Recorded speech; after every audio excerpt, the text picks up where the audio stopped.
Assalamu alaikum students, it's me Gamal Fazan Togel here. Welcome to all of you guys at my channel, and I'm back with another video. And in this video I will try to cover up the remaining topics of chapter number 1, measurements, first year physics. In the previous video I had discussed dimension topic, unit conversion, basic quantities, important MCQs which have been repeated in your past papers, and important short questions related to dimension topic.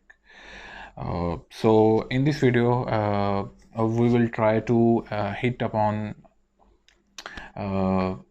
significant figures, after that percentage uncertainty, and supplementary units, which are really important, two units, radian and stray radian.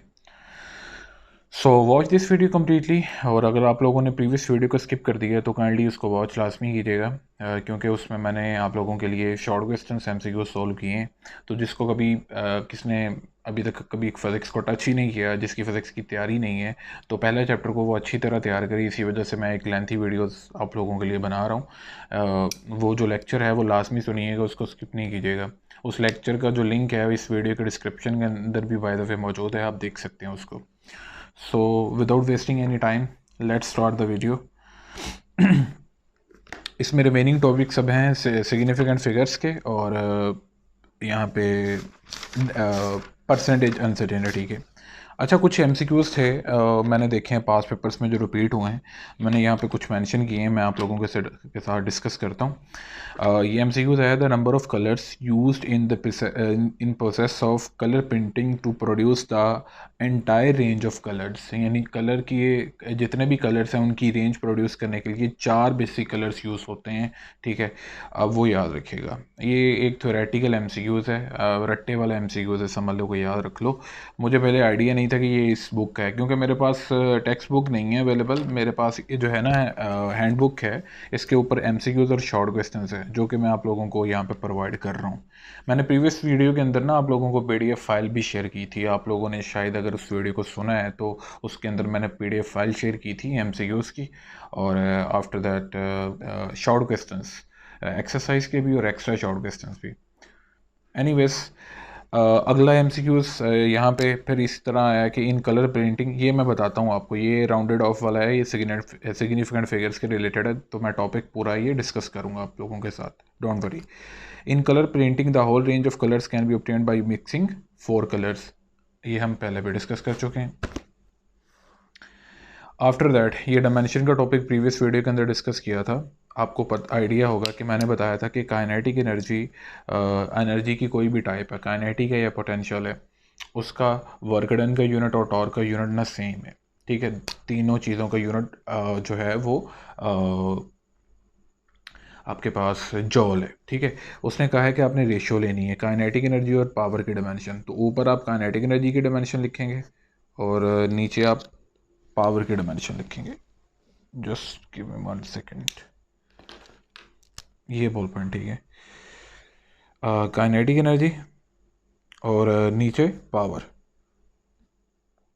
अब kinetic energy का formula आपको पता है 1/2 mv²। Dimension में इस constant का कोई link नहीं है। पावर का फार्मूला है W/T, work done over time. मैस यहाँ पे समझेंगे, T ऊपर जाकर मल्टीप्लाई हो गया, यहाँ पे ये बना लेना। ठीक है, तो W नीचे लिखें, W = F.D। अब आसानी से हम इसकी डायमेंशन लिख सकते हैं। मैस की डायमेंशन कैपिटल M, वेलोसिटी की डायमेंशन LT-1। प्रीवियस वीडियो के अंदर बहुत डिटेल से मैं ये चीज़ें बता चुका हूँ। टाइम T की dimension capital T। Okay, unit नहीं पूछा, डायमेंशन लिख रहे हैं हम। आफ्टर दैट ये अब ऊपर बन जाएगा, ये M, ये L का स्क्वायर, और ये T-2, और ये T की पावर 1। ओके, ये कंबाइन कर दिया गया। आफ्टर दैट ये नीचे फोर्स की डायमेंशन MLT-2, हमने बहुत डिटेल से ये डिस्कस की थी। डिस्प्लेसमेंट की डायमेंशन L है। ठीक है, अब यहाँ पे देखें कि नीचे बन गया ML² T-2। Okay, ML² T-2, ये देखें, ये इन दोनों को कंबाइन ऐसे ही रखा हमने। अब इसमें ये L² ऐसे बना, ये L और ये L² बन गया। ये सिंपली पूरी चीज़ इससे कैंसिल आउट हो रही है, तो ऊपर बच रहा है T। ठीक है, और यहाँ पे नीचे 1, तो रेशो हो जाती है T/1। यहाँ पे MCQs ये ऑप्शन ही मैंने लिखे, बट ये रिपीट हो चुका है, तो इसकी आप डायमेंशन की रेशो लिखोगे T/1, ये आपका एक्यूरेट आंसर होगा। इसके बाद है what is which of the following is the least multiple. मैं कुछ एमसीक्यूज मिस कर गया था, तो मैंने इस फाइल के अंदर ना, मतलब इस वीडियो के अंदर वो ऐड किए हैं, तो मैं पहले वो डिस्कस कर रहा हूँ। आफ्टर दैट हम मेन टॉपिक्स पे बात करेंगे। विच of the following is least multiple. मैंने आपको मल्टीप्लायर्स बताए थे प्रीफिक्सेस के, डिफरेंट प्रीफिक्सेस मैंने आप लोगों के साथ डिस्कस किए थे, वो मैं आपको दिखाता हूँ। जी, ये देखें, ये मैंने प्रीवियस लेक्चर के अंदर ना आप लोगों के साथ ये प्रीफिक्सेस डिस्कस किए थे, ठीक है। यहाँ पे मैं बाकायदा आप लोगों को सॉल्व करवा चुका हूँ, डायमेंशन के, यूनिट्स के, प्रीफिक्सेस के। अब यहाँ पे एक दो प्रीफिक्सेस मिसिंग है, वो आप यहाँ पे लिख लें। गीगा का पता है, नैनो का भी पता है, माइक्रो का भी, सेंटी का भी, मिली का भी, डेका का देखा था हमने, 1 डेका। इसको कैपिटल डी से ज़ाहिर करते हैं, इसकी 10, इसका मल्टीप्लायर होता है 10⁻1। एंड यहाँ पे बात हुई है ऑटो की, फेमटो की। फेमटो है एक, फेमटो की याद रखिएगा, इसको एफ से ज़ाहिर करते हैं, स्मॉल एफ से। 10⁻15 होता है। पीको का जैसे -12 है, इसका -15 है। और जो पीटा है उसको पी से ज़ाहिर करते हैं, और इसका होता है कैपिटल पी से ज़ाहिर करते हैं इसको। बेसिकली जो पॉजिटिव पावर्स वाले हैं ना, उनको कैपिटल लेटर से ज़ाहिर करें, जैसे लाइक गीगा है कैपिटल जी के साथ, डेका है पॉजिटिव पावर थी कैपिटल डी के साथ, पीटा है कैपिटल पी के साथ, इसकी पॉजिटिव पावर 15 है। ओके। और सबसे जो लीस्ट मल्टीपल, सबसे छोटा मल्टीपल जो है ना, वो ऑटो है, इसको स्मॉल ए से ज़ाहिर करते हैं, और इसका मल्टीप्लायर होता है 10⁻⁻18। Remember that. ओके। यहाँ पे ऑप्शन में पूछा गया है कि कौन सा मल्टीपल लीस्ट मल्टीपल है। पीको का कितना होता है 10⁻⁻12, मैं आपको बता चुका हूँ। फेमटो का 10⁻⁻15, नैनो का 10⁻⁻9, तो ऑटो का 10⁻⁻18। सबसे छोटी पावर ये ऑटो की बनती है। इसके बाद है 1 नैनोमीटर टू 1 ऑटोमीटर, इन दोनों की रेशो लेनी है। वो इस तरह की स्टेटमेंट लिख सकते हैं, the ratio of 1 nanometre to 1 attometre is. आप इसको ऐसे लिख लेंगे मैथमेटिकल फॉर्म के अंदर। नैनो की जगह आप यूज़ करें 10⁻⁻9, जो हमने अभी इसका मल्टीप्लायर देखा है। ऑटो की जगह आप यूज़ करें 10⁻18। सिंपली ये देखें कि ये नीचे पावर पॉजिटिव है पावर, इसको अब हम ऊपर ले जाएंगे तो पावर पॉजिटिव हो जाएगी, नेगेटिव है नीचे, ऊपर जाकर ये पॉजिटिव हो जाएगी। अब आपको पता है बेस के रूल ऑफ एक्सपोनेंट के अकॉर्डिंग, जब सेम बेस वाली वैल्यूज़ मल्टीप्लाई होती हैं, उनकी पावर्स को ऐडअप कर देते हैं। -9 + 18 ये ऐडअप हो जाएंगे, तो यहाँ पे हो जाएगा +9 आ जाएगा। तो ये सिंपली आपके पास आंसर आ जाता है, ये चीज़। इसके बाद मुझे लगा था कि ये 5वें चैप्टर का टॉपिक है, मैंने देखा है कि बट ये फर्स्ट चैप्टर में भी है। आप यू लोग जो मैथ्स के स्टूडेंट्स हैं उनको तो आइडिया होगा इसका। मैथ्स वालों को चैप्टर नंबर 9 में उन्होंने डिस्कस किया। उनकी सबसे जो पहली एक्सरसाइज है 9.1, उसके अंदर यूनिट कन्वर्जन यही थी कि एंगल को डिग्री से रेडियन और रेडियन से डिग्री में कन्वर्ट करना है। तो remember that 1 degree is equal to π/180 radian. Remember that angle के दो यूनिट्स हैं, डिग्री एंड रेडियन। एंगल दो सिस्टम्स के अंदर मेजर किया जाता है, एक सिस्टम के अंदर डिग्री में और एक के अंदर रेडियन में। डिग्री से जब भी रेडियन में कन्वर्ट करना है, π/180 से मल्टीप्लाई करते हैं। अब π/180 के लिए आप पाई की वैल्यू यूज़ करते हैं 3.1428/180, तो ये आपके पास आंसर आएगा 0.0174, राउंड ऑफ करके यहाँ पे 5 लाइक बन जाता है। ठीक है, ये इस तरह आंसर आता है 0.0174। 1 डिग्री इज़ इक्वल टू, और अगर यहाँ पे पूछा जाए कि 2 डिग्री किसके इक्वल है, 2 डिग्री, 1 रेडियन की वैल्यू है π/180, तो 2 डिग्री की कितनी वैल्यू होगी, 2 π/180, 2 मल्टीप्लाई बाय π/180, 2 क्रॉस π/180। तो ये आपके पास बन जाएगा π/180 हम निकाल चुके हैं, यहाँ पे देखें सॉल्व करके 0.0175 या 174। इसको राउंड ऑफ करके लिख लें यहाँ पे, या डिवीजन करके देख लें, मेरे पास अभी कैलकुलेटर अवेलेबल नहीं है। एंड इसको सिंपली 2 से मल्टीप्लाई कर दीजिएगा, तो आपके पास ये रेडियन में आंसर आ जाएगा। और अगर आपसे पूछा जाए कि 1 रेडियन के अंदर डिग्री कितने हैं, ये बहुत दफ़ा रिपीट हो चुका है, तो आपने क्या करना है, 1 degree is equal to π/180 radian. ये इस तरह ही है कि $1 में कहा जाए कि पाकिस्तानी रुपीज़ कितने हैं, तो आप बताएंगे 280 रुपीज़ है। ठीक है। और 1 रुपीज़ में पूछा जाए कि 1 रुपीज़ हो, पाकिस्तानी 1 रुपी हो, उसके अंदर डॉलर्स कितने हैं, तो 1/280 कर दोगे आप। ओके, सिंपली ये इधर मल्टीप्लाई हो रहा है, इधर अगर डिवाइड हो गया। इसी तरह देखें 1 degree is equal to π/180 radian. 1 radian will be equal to 180, इधर π/180 है, जब ये इधर वैल्यू आएगी ये रेसिप्रोक हो जाएगी, यानी उलट जाएगी। 180 ऊपर और पाई नीचे, 180/π बन जाएगा और डिग्री में आ जाएगी वैल्यू। तो 180/π इसको सोल्व करें, 180/3 1428। इसको जब आप सोल्व करेंगे तो आपके पास ये आंसर आएगा 57.3 degree. Remember that 1 radian is equal to 57.3 degree. ये एमसीक्यूज जो बड़े इंपॉर्टेंट आते हैं, हो सकता है ये पाँचवें के हों और पाँचवें के चैप्टर के हिसाब से ये आ जाएं, बट ये एमसीक्यूज मैंने देखे हैं कि पास पेपर में काफ़ी दफ़ा आए हैं। ओके, तो ये हमने डिस्कस किया है। अब मैक्सिमम हमने डायमेंशन यूनिट कन्वर्जन के रिलेटेड हमने डिस्कस कर लिए। इसके बाद हमारे पास एक लाइट ईयर का टॉपिक है और एक सप्लीमेंट्री यूनिट का टॉपिक है रिमेनिंग। अब सबसे पहले हम देख लेते हैं कि सप्लीमेंट्री यूनिट क्या होते हैं। वो यूनिट्स जो ना डिग्री में काउंट होते हैं, ना बेस यूनिट्स होते हैं, ना डायराइव्ड यूनिट होते हैं, वो दोनों की कैटेगरी में नहीं आते। मैं यहाँ पे लिख रहा हूँ the units which are neither base units nor derived units, जो कि ना बेस यूनिट्स होते हैं और ना डायराइव्ड यूनिट्स होते हैं। अब ये दो यूनिट्स हैं, एक का नाम है रेडियन और दूसरे का नाम है स्टे रेडियन। ठीक है, इसका सिंबल क्या है जी? S R. ठीक है, इसका सिंबल मैं आपको बताता हूँ। ये एंगल कौन सा है? ये है angle of unit of radian जो है वो यूनिट है, यूनिट ऑफ प्लेन एंगल।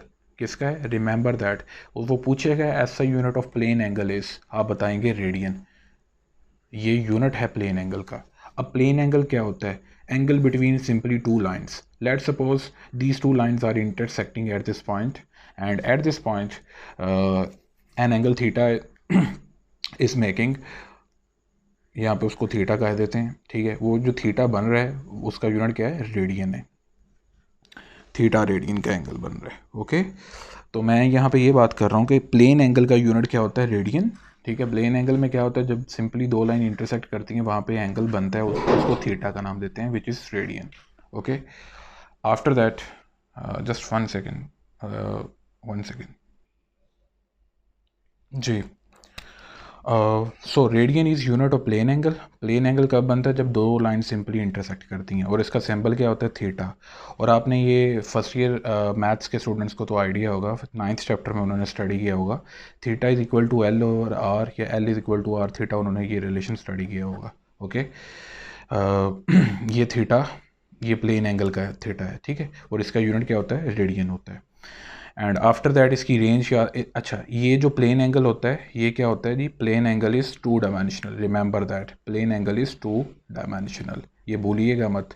ये एमसीक्यू ऐसे आएगा, ऐसा ही unit of plane angle is, आप बताओगे रेडियन। वो पूछेगा plane angle radian is a SI unit, ऐसे पूछ सकता है radian is an SI unit of, ठीक है, प्लेन एंगल। आप बताओगे प्लेन एंगल क्या होता है? टू डायमेंशनल होता है, और इसके बाद इसकी रेंज जो होती है 0 से लेकर 2π तक होती है, मैक्सिमम जो रेंज होती है। ओके, प्लेन एंगल की। आफ्टर दैट स्टे रेडियन की बात करते हैं। ये उन चीज़ों के साथ डील करता है वो जो स्फेरिकल ऑब्जेक्ट्स हैं। ठीक है, लेट सपोज ये स्फेरिकल राउंड थिंग है, स्फेरिकल ऑब्जेक्ट है, लाइक आवर अर्थ। ठीक है, जब हमारी किसी सफ़ेयर की पूरी सरफेस किसी पॉइंट के साथ एंगल बनाती है, इसमें इंक्लूड होता है दो लाइंस या दो पॉइंट्स के दरम्यान एंगल नहीं है, दो लाइंस के दरम्यान एंगल नहीं है, यहाँ पे पूरी सरफेस काउंट होती है। ठीक है, whole surface makes an angle with a point in the form of sphere. Okay, इसकी एक्यूरेट डेफिनेशन आप अपनी बुक से याद कर सकते हैं, मैंने सिर्फ यहाँ पे हिंट देने हैं, मेन कोर पॉइंट्स यहाँ पे कवर करने हैं। अच्छा, इस एंगल को एस आर से डिनोट करते हैं, और इसका एक और सिंबल है यहाँ पे इस तरह, और इसका फार्मूला होता है, अब मुझे ये याद नहीं आ रहा कि यार इसको क्या पढ़ते हैं, एनीवे स्किप दिस पार्ट। इसका फार्मूला देखिएगा, capital A over R square. Remember that steradian find करने का फार्मूला है, ये सरफेस एरिया ए और ये आर स्क्वायर है। ओके, और इसकी जो रेंज होती है 0 से लेकर 4π होती है। ये एमसीक्यूज आता है। स्टे रेडियन, अच्छा ये किसका एंगल है?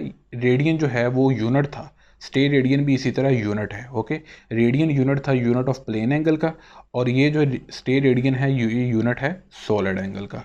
ओके, तो ये मैंने सॉलिड एंगल का सिंबल लिखा है, ये सॉलिड एंगल का सिंबल लिखा है, और ये वाला जो थीटा है ये मैंने यहाँ पे प्लेन एंगल का सिंबल लिखा था। ओके फाइन, अब ये रेंज बता दी, इसकी रेंज थी 0 से लेकर 2π तक, इसकी रेंज है 0 से लेकर 4π तक। आफ्टर दैट जो सॉलिड एंगल है वो क्या होता है, 3 डायमेंशनल। ये भी एमसीक्यूज आता है, सॉलिड एंगल इज़ 3 डायमेंशनल। या आपसे वो पूछ सकता है the unit of solid angle is, आप बताएंगे स्ट्रेट रेडियन। और स्ट्रेट रेडियन का सिंबल क्या है, एस आर। और वो आपसे ऐसे पूछ सकता है straight radian is a unit of, आप बताएंगे सॉलिड एंगल का यूनिट है। ओके, तो ये मैंने आपको सप्लीमेंट्री यूनिट्स के बारे में बताया। After that very important topic and very easy, light year के रिलेटेड। ऑलरेडी मैं आप लोगों को बता चुका हूँ लाइट क्या है। लाइट ईयर, इसकी डेफिनेशन मैं आप लोगों को ऑलरेडी बता चुका हूँ, यहाँ पर लिख देता हूँ दोबारा। द डिस्टेंस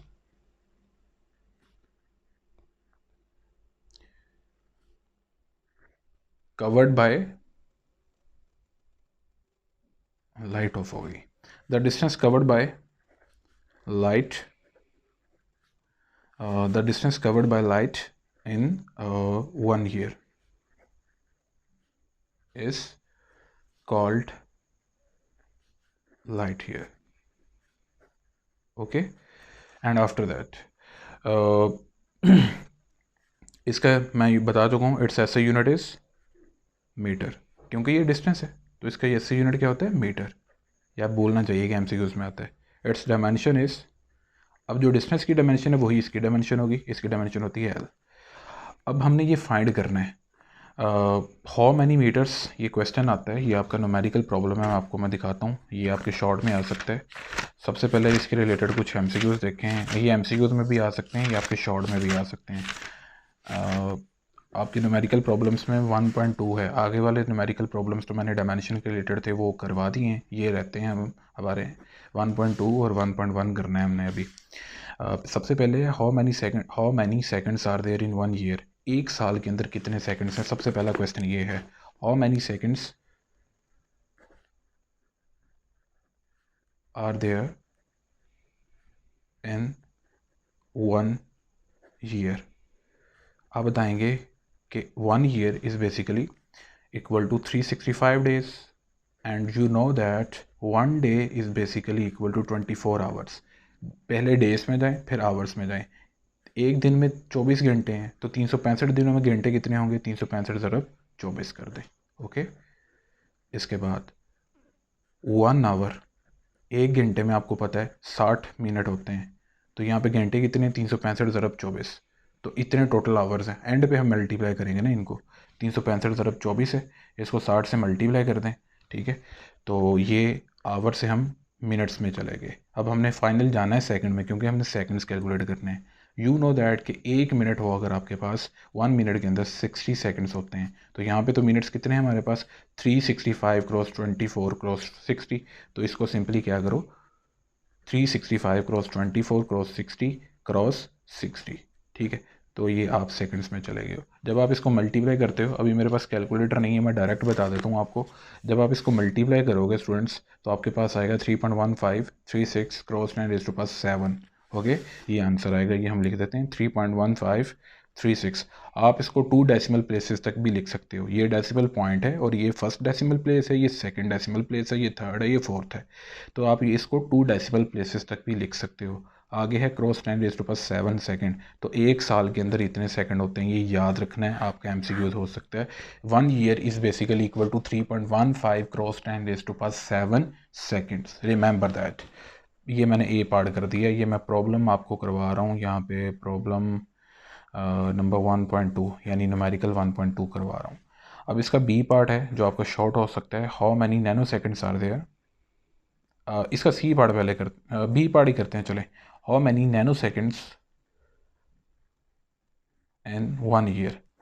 अब पहले थे हमने फाइंड किया, पहले मैं फाइंड किया है एक साल में कितने सेकंड्स होते हैं। अब हम फाइंड करेंगे कि एक साल के अंदर कितने नैनो सेकंड्स होते हैं। अब नैनो प्रीफिक्स है, इसका मल्टीप्लायर आपको याद है 10 की पावर -9, तो हमें यहाँ पे 10 की पावर -9 लेके आना है, यहाँ पे तो है ही नहीं। आप लिखोगे एस, जैसा कि 1 year is equal to 3.15 cross 10⁻7 seconds. And remember that, भूलिएगा नहीं, वरना आपको बार बार फिर ये सॉल्व करना पड़ेगा, ये टाइम कंज्यूमिंग होगा, ठीक है, ये याद रख लें। अब इसको हमने नैनो में कन्वर्ट करना है। नैनो में कन्वर्ट करने के लिए यहाँ पे 10⁻⁹ होना चाहिए। अब आपको पता है कि मैथ्स के अंदर जो भी चीज़ हम अपने पास से करते हैं, एक्स्ट्रा करते हैं, तो उसका इन्वर्स भी करना पड़ता है। तो हमें यहाँ पे मल्टीप्लिकेशन में 10⁻⁹ चाहिए, तो हमने 10⁻⁹ से मल्टीप्लाई भी कर दिया और डिवाइड भी कर दिया। ओके, इस वैल्यू को ये चेंजिंग है ये। अब ये यहाँ पे हिंट देंगे कि 10⁻⁹ is basically equal to 1 nano. Okay, तो यहाँ पे हम यूज़ कर देंगे n और ये सेकंड, ठीक है, नैनो सेकंड। और ये वाला जो डिवीजन में 10⁻⁹ है ये अपनी जगह ही पड़ा है। अब आगे क्या होगा ये देखें, 3.15 क्रॉस 10⁻⁷ मल्टीप्लाई, ये ऊपर चला जाएगा ना, पावर नेगेटिव है तो ऊपर जाकर +9 हो जाएगा। अब सेम बेस वाली वैल्यूज़ मल्टीप्लाई हो रही, उनकी पावर्स को आपने ऐड करना है, तो ये 16 बन जाएगा आपके पास।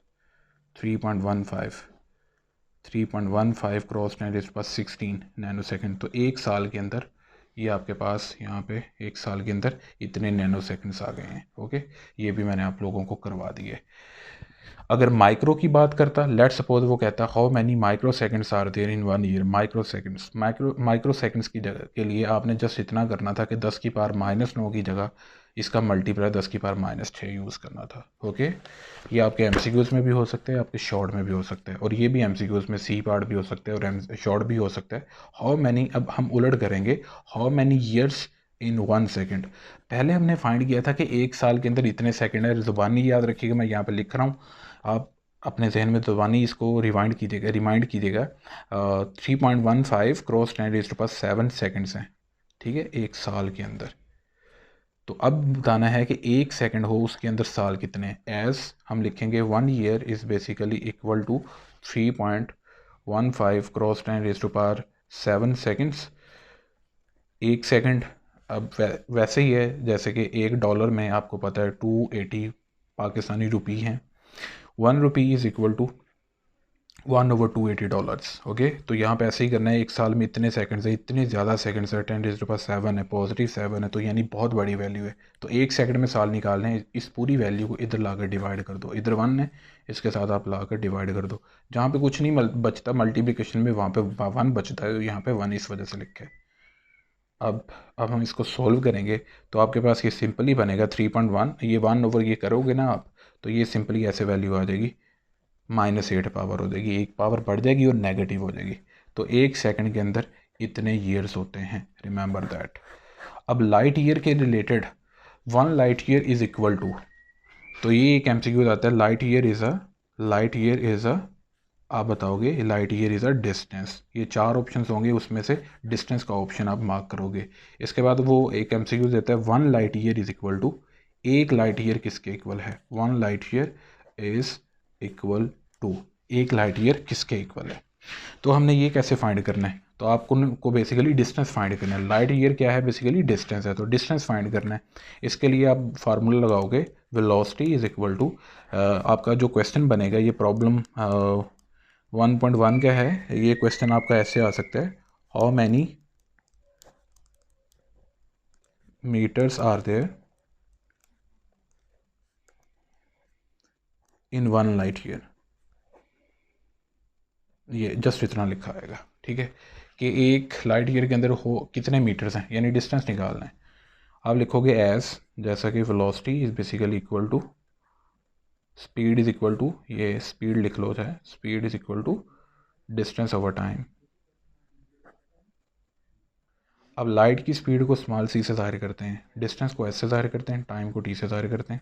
एस इधर रहेगा, ये सी टी हो जाएगा। ये स्पीड ऑफ लाइट है ना, स्पीड ऑफ लाइट को हम सी से ज़ाहिर करते हैं। अब यहाँ पे हम हिंट देंगे कि इसकी वैल्यू हमें याद होनी चाहिए, सी की वैल्यू कितनी होती है। Speed of light is basically equal to 3 cross 10⁻88 metre per second. Metre per second speed का यूनिट है।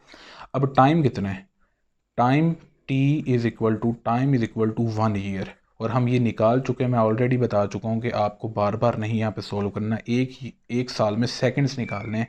तो सेकंड्स होते हैं 3.15 क्रॉस 10⁻⁷ सेकंड्स। ये हम ऑलरेडी ऊपर निकाल चुके हैं, मैं आपको बार बार कह रहा हूँ कि ये आपने याद रखना है।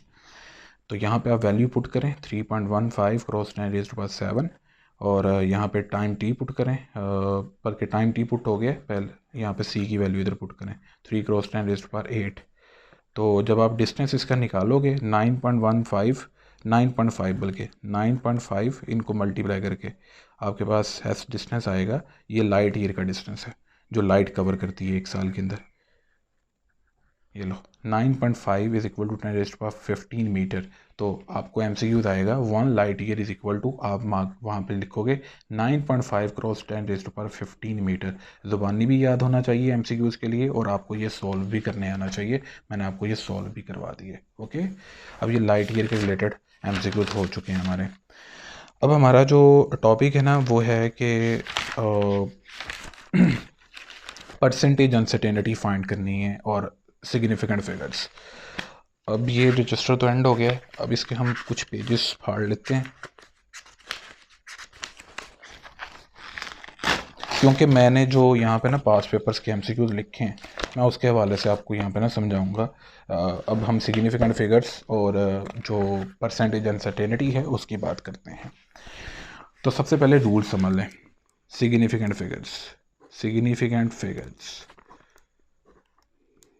जितने भी नॉन ज़ीरो डिजिट्स हैं ना, नॉन ज़ीरो डिजिट्स, मैं आपको साथ साथ एक एग्जांपल देके समझाऊंगा। Non zero digits are significant. पहला ये है कि जितने भी नॉन सिग्निफिकेंट फिगर्स हैं ना वो सारे क्या हैं, सिग्निफिकेंट हैं। लाइक 7, 8, 9 लिखा है, इसमें ये तीनों क्या हैं, नॉन ज़ीरो डिजिट्स हैं। तो यहाँ पे कितने सिग्निफिकेंट फिगर्स हुए, 3 S.F लिख रहा हूँ, यानी कि 3 सिग्निफिकेंट फिगर्स हुए यहाँ पे। इसके बाद 0 between 2 non zero digits, 2 non zero digits, 2 non zero digits के दरमियान, या इसको कह लें 0 between 2 significant digits, significant figures. 2 significant figures या डिजिट्स के दरमियान अगर 0 आ जाए तो वो क्या होता है, इज़ सिग्निफिकेंट, यानी अगर 7 और 9 है, 8 की बजाय यहाँ पे 0 आ जाए तो 0 यहाँ पे क्या है, दो सिग्निफिकेंट फिगर्स हैं हमारे पास, 7 और 9 दो सिग्निफिकेंट फिगर्स हैं, उनके दरमियान एक 0 मौजूद है, तो यहाँ पे 0 भी सिग्निफिकेंट काउंट होगा। इस पे मैंने टिक लगा दिया। तो इसके अंदर भी कितने सिग्निफिकेंट फिगर्स हुए, 1, 2 और ये 3 सिग्निफिकेंट फिगर्स हुए। अगर यहाँ पे 0 ऑन द लेफ्ट साइड हो, 0 ऑन द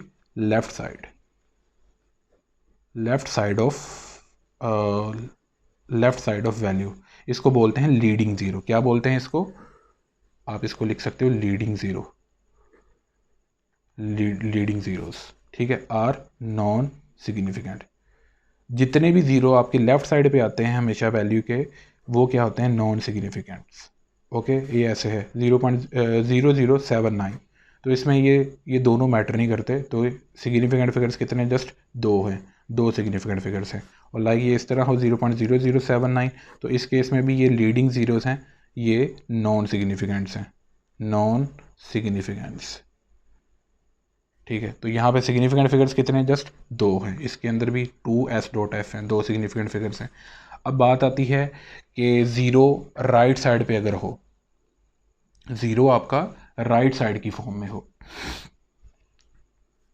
0 ट्रेलिंग 0 पे हो, 0 on the right side, 0 on the right side of value, इसको बोलते हैं ट्रेलिंग 0। क्या बोलते हैं इसको, ट्रेलिंग 0, आर सिग्निफिकेंट और मे बी सिग्निफिकेंट और नॉट सिग्निफिकेंट। ये डिपेंड करता है 0 on the right side of value, यानी ट्रेलिंग 0 जो है वो depends on decimal point. Okay, यानी कि अगर डेसिमल पॉइंट है आपका, यहाँ पे डेसिमल पॉइंट यहाँ पे अगर अवेलेबल है तो आपके पास होगा, जस्ट 1 सेकेंड जी, अगर डेसिमल पॉइंट यहाँ पे अवेलेबल है तो सिग्निफिकेंट है, अगर डेसिमल पॉइंट नहीं है तो सिग्निफिकेंट नहीं है। मैं इस तरह समझाता हूँ। 500 लिखा है, इसमें डेसिमल पॉइंट नहीं है, तो ये दोनों जो ज़ीरोज़ हैं ये आपके नॉन सिग्निफिकेंट है। क्या है, नॉन सिग्निफिकेंट। इसमें सिग्निफिकेंट सिर्फ क्या है, एक सिग्निफिकेंट फिगर है।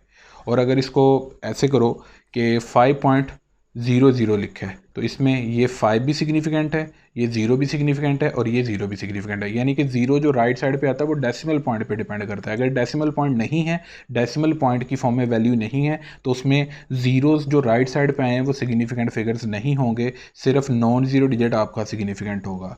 और अगर डेसिमल पॉइंट आ गया है, कहीं भी आ गया है, तो उस केस में जो आपके ज़ीरोज़ हैं जो राइट साइड पे आए हैं वो भी सिग्निफिकेंट होंगे। और remember that leading zeros is always non significant, leading zeros हमेशा नॉन सिग्निफिकेंट्स होते हैं। ओके, इस तरह समझ लें 0.00709। ओके, ये इस तरह समझे 0.007090। अब इसके अंदर ये तीनों जो हैं ये नॉन सिग्निफिकेंट्स हैं, ये चारों जो हैं 7090 ये क्या हैं, सिग्निफिकेंट्स हैं। ठीक है, चार यहाँ पे सिग्निफिकेंट फिगर्स हैं। समझ आई कि नहीं? अब ये था ट्रेलिंग ज़ीरो एंड पे आ रहा है, ये राइट साइड पे आ रहा है और ये सारे लेफ्ट साइड पे आ रहे हैं। तो जो भी ज़ीरोज़ लेफ्ट साइड पे आएंगे वो तो हमेशा नॉन सिग्निफिकेंट होंगे, तो ये तीनों कैंसिल हो गए। अब ये देखें 7090 ये चार सिग्निफिकेंट फिगर्स यहाँ पे बन गए हैं। तो यहाँ पे मैंने बताया है कि अगर ज़ीरो राइट साइड पे आए तो वो डिपेंड करता है कि वैल्यू के अंदर डेसिमल पॉइंट है कि नहीं। अब इसके अंदर देखें ये 500 लिखा था, ये 5.00 लिखा है। दोनों में डिफरेंस ये है कि इसके अंदर डेसिमल पॉइंट नहीं था, इसके अंदर डेसिमल पॉइंट नहीं था, तो हमने इन दोनों ज़ीरोज़ को नॉन सिग्निफिकेंट माना और सिर्फ एक सिग्निफिकेंट फिगर मिला हमें। इस केस में ज़ीरो है तो ये भी सिग्निफिकेंट और ये दोनों ज़ीरोज़ भी सिग्निफिकेंट। तो यहाँ पे टोटल सिग्निफिकेंट फिगर्स कितने हो गए, 3 सिग्निफिकेंट फिगर्स हो गए। ओके, अब आगे बात करते हैं अगर हमारे पास वैल्यू हो साइंटिफिक फॉर्म में लाइक 3.018, ठीक है, क्रॉस 10⁵ kg, कुछ भी आगे यूनिट लिखा हो, एनी यूनिट, ये जो चीज़ है ये नॉन सिग्निफिकेंट है, ये मैटर ही नहीं करती। ये हमेशा यानी मल्टीप्लायर जो होगा साइंटिफिक नोटेशन में, मल्टीप्लायर जो होगा ऑलवेज नॉन सिग्निफिकेंट फिगर होगा। याद रखिएगा, साइंटिफिक नोटेशन के अंदर जो आपका मल्टीप्लायर 10 की पावर जितनी भी होगी वो हमेशा नॉन सिग्निफिकेंट होगी। तो सिग्निफिकेंट फिगर्स कौन से हैं फिर, 3.018। तो कितने सिग्निफिकेंट फिगर्स हुए, 4 सिग्निफिकेंट फिगर्स हो गए यहाँ पे। ओके, रिमेंबर दैट, ये भूलिएगा नहीं। अब बात लीस्ट काउंट के साथ करते हैं। If a measuring value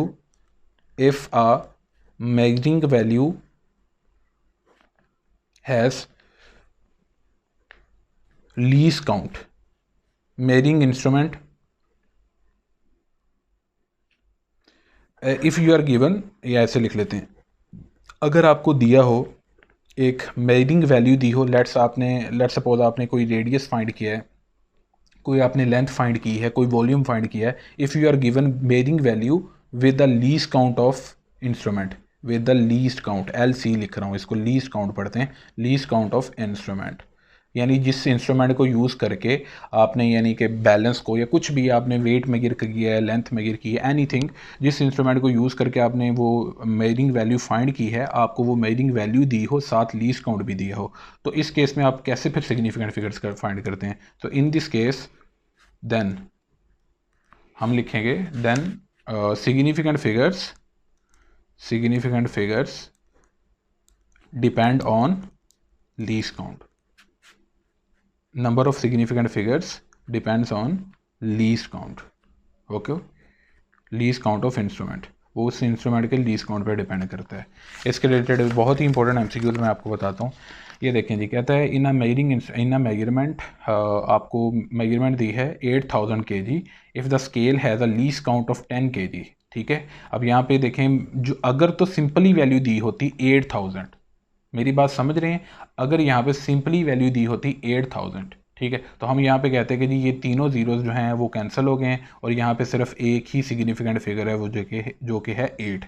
but इस केस में आपको एक मेजरिंग इंस्ट्रूमेंट की यानी कि आपने मेजरमेंट ली है, मेजरमेंट है 8000 kg, आपने वेट मेजर किया है किसी भी चीज़ का, जिस स्केल के थ्रू यानी जिस इंस्ट्रूमेंट के थ्रू स्केलिंग के थ्रू आपने वेट मेजर किया, उस स्केल का लीस्ट काउंट होता है एक इंस्ट्रूमेंट मिनिमम कितनी रीडिंग ले सकता है। ठीक है, लीस्ट काउंट किसको कहते हैं, minimum reading of instrument, minimum reading of instrument, जो आपका इंस्ट्रूमेंट है, मेजरिंग इंस्ट्रूमेंट, जिसकी मदद से आप लेंथ, मास, टाइम कुछ भी मेजर कर रहे हो, वो कितनी मिनिमम रीडिंग ले सकते हैं, वो उसका लीस्ट काउंट होता है। Remember that.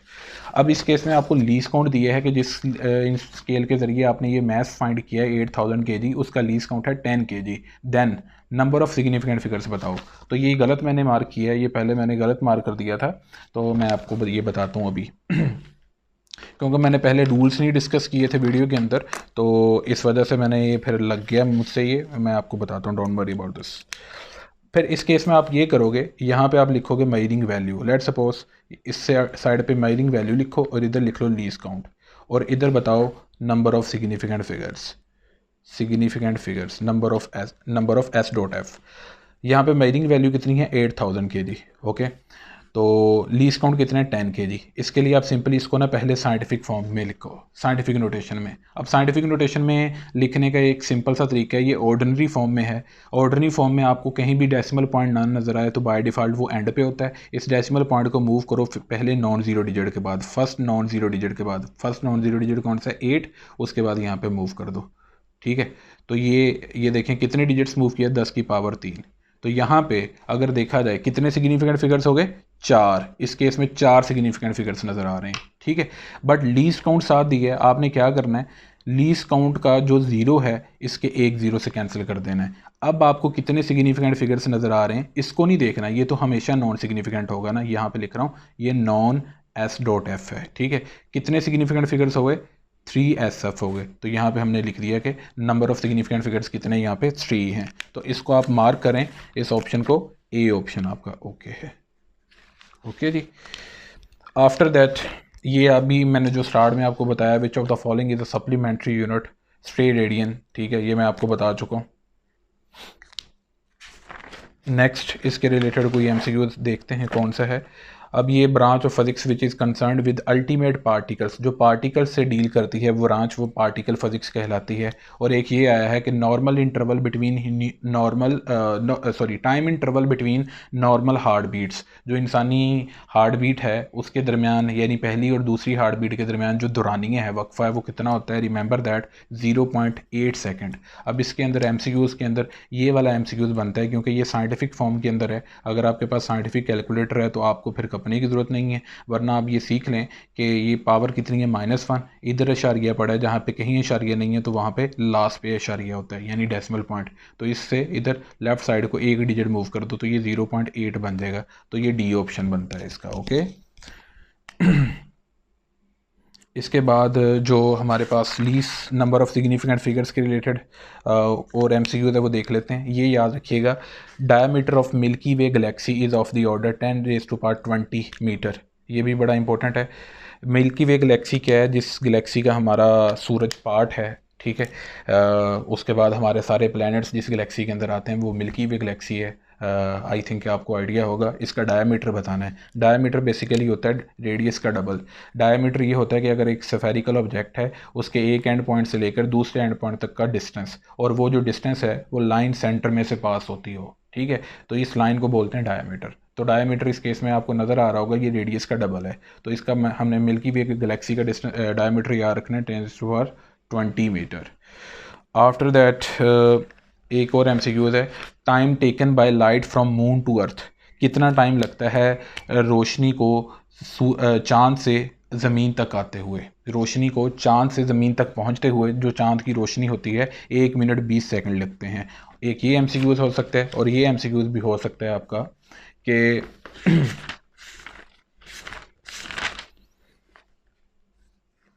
ये मैं बताता हूँ, time taken by light to reach sun from sun to earth. सूरज से ज़मीन तक आते हुए कितनी टाइम लगता है, 8 मिनट और 20 सेकंड। 8 मिनट और 20 सेकंड, ये इंपॉर्टेंट है, पास पेपर में आ चुके हैं। आफ्टर दैट अच्छा, अब हम इसको थोड़ा सा चेंज भी करते हैं। लेट सपोज आपके पास 8000 रीडिंग हो और आपके पास जो लीस्ट काउंट हो वो 1 kg हो। कितना हो, 1 kg हो। इस केस में इसके अंदर कोई भी आपको ज़ीरो नहीं नज़र आ रहा है।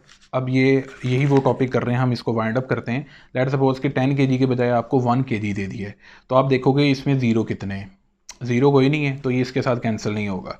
तो इसके अंदर ये 3 के 3 जो ज़ीरोज़ हैं ये सिग्निफिकेंट है, SF ये तो है ही है, सिग्निफिकेंट है। तो टोटल सिग्निफिकेंट फिगर्स आपको कितने नज़र आएंगे इसमें? 4 नज़र आएंगे। ओके, अब अगली बात, लेट सपोज आपको ये दे दिया यहाँ पे 100 kg दे दिया गया, 8000 kg रीडिंग थी और 100 kg लीज काउंट दे दिया गया एक स्केल का। तो ये दोनों ज़ीरोज़ इस ज़ीरो से कैंसिल आउट हो जाएंगे, ठीक है, बचेगा 880। आप इसको साइंटिफिक फॉर्म में लिखोगे 8.0 क्रॉस 10⁻1 बनेगा ना, इधर डेसिमल पॉइंट है, इधर से इधर मूव करेगा, ठीक है। तो ये 8.0 क्रॉस 10⁻1 बनेगा। अब इसके अंदर सिग्निफिकेंट फिगर्स काउंट कर लो, 1 और ये 2, तो आपको ये सिग्निफिकेंट फिगर्स इस केस में कितने मिलेंगे? 2 मिलेंगे। ओके, इसी तरह एक वैल्यू है, वो मैं आपको दिखाता हूँ, वो पास पेपर में आई है, जस्ट 1 सेकेंड। मेरे पास लैपटॉप में है फाइल, वो एक्चुअली वो मैं आपको ओपन करके दिखाता हूँ यहाँ से, वो MCQ जो है। मैं यहाँ पे स्टेटमेंट पूरी लिखता हूँ। If the least count is 10 kg, मान लो कि लीस्ट काउंट है 10 kg, ठीक है, देन फिर 8.00 क्रॉस 10⁻³ kg है सिग्निफिकेंट फिगर्स। तो इसके अंदर सिग्निफिकेंट फिगर्स बताओ। तो आपने ऐसे ही करना है कि अपनी आसानी के लिए एक साइड पे आपने ये वैल्यू को जो रीडिंग ली है वो लिख लें, दूसरी साइड के अंदर आप लीज काउंट लिख लें। तो लीज काउंट का जो एक ज़ीरो है इसके एक ज़ीरो से कट गया, तो ये देखें ये क्या बच गया? 8.0 बच गया। तो इसके अंदर सिग्निफिकेंट फिगर्स काउंट कर लें, 1 और ये 2, तो ये 2 सिग्निफिकेंट फिगर्स होंगे। तो इसको आप मार्क करेंगे कि फिर इसके अंदर 2 सिग्निफिकेंट फिगर्स होंगे। ये मैंने आपको सिग्निफिकेंट फिगर्स का डिटेल से समझा दिया है। अब बात करते हैं, बड़ा ही इंपॉर्टेंट MCQ है कि नंबर्स को ऐड कैसे किया जाता है और सब्ट्रैक्ट कैसे किया। अगर नंबर्स को ऐड और सब्ट्रैक्ट करते हैं, इफ़ वी ऐड और सब्ट्रैक्ट नंबर्स, अगर कोई भी नंबर्स हैं डेसिमल फॉर्म के अंदर नंबर्स हैं, अगर आप उनको ऐड करते हैं तो जो रीडिंग है ना, एक्यूरेट रीडिंग जो है, एक्यूरेट या एप्रोप्रिएट रीडिंग जो होगी, एप्रोप्रिएट वैल्यू जो होगी, depends on the least decimal places. ये आपको ऐसे समझाता हूँ मैं आपको, बहुत ही इंपॉर्टेंट MCQs है ये, बहुत ही इंपॉर्टेंट है, ये स्किप नहीं कीजिएगा। बहुत दफ़ा ये आया है पास पेपर के अंदर। ये देखिएगा, यहाँ पे एग्जांपल देता हूँ।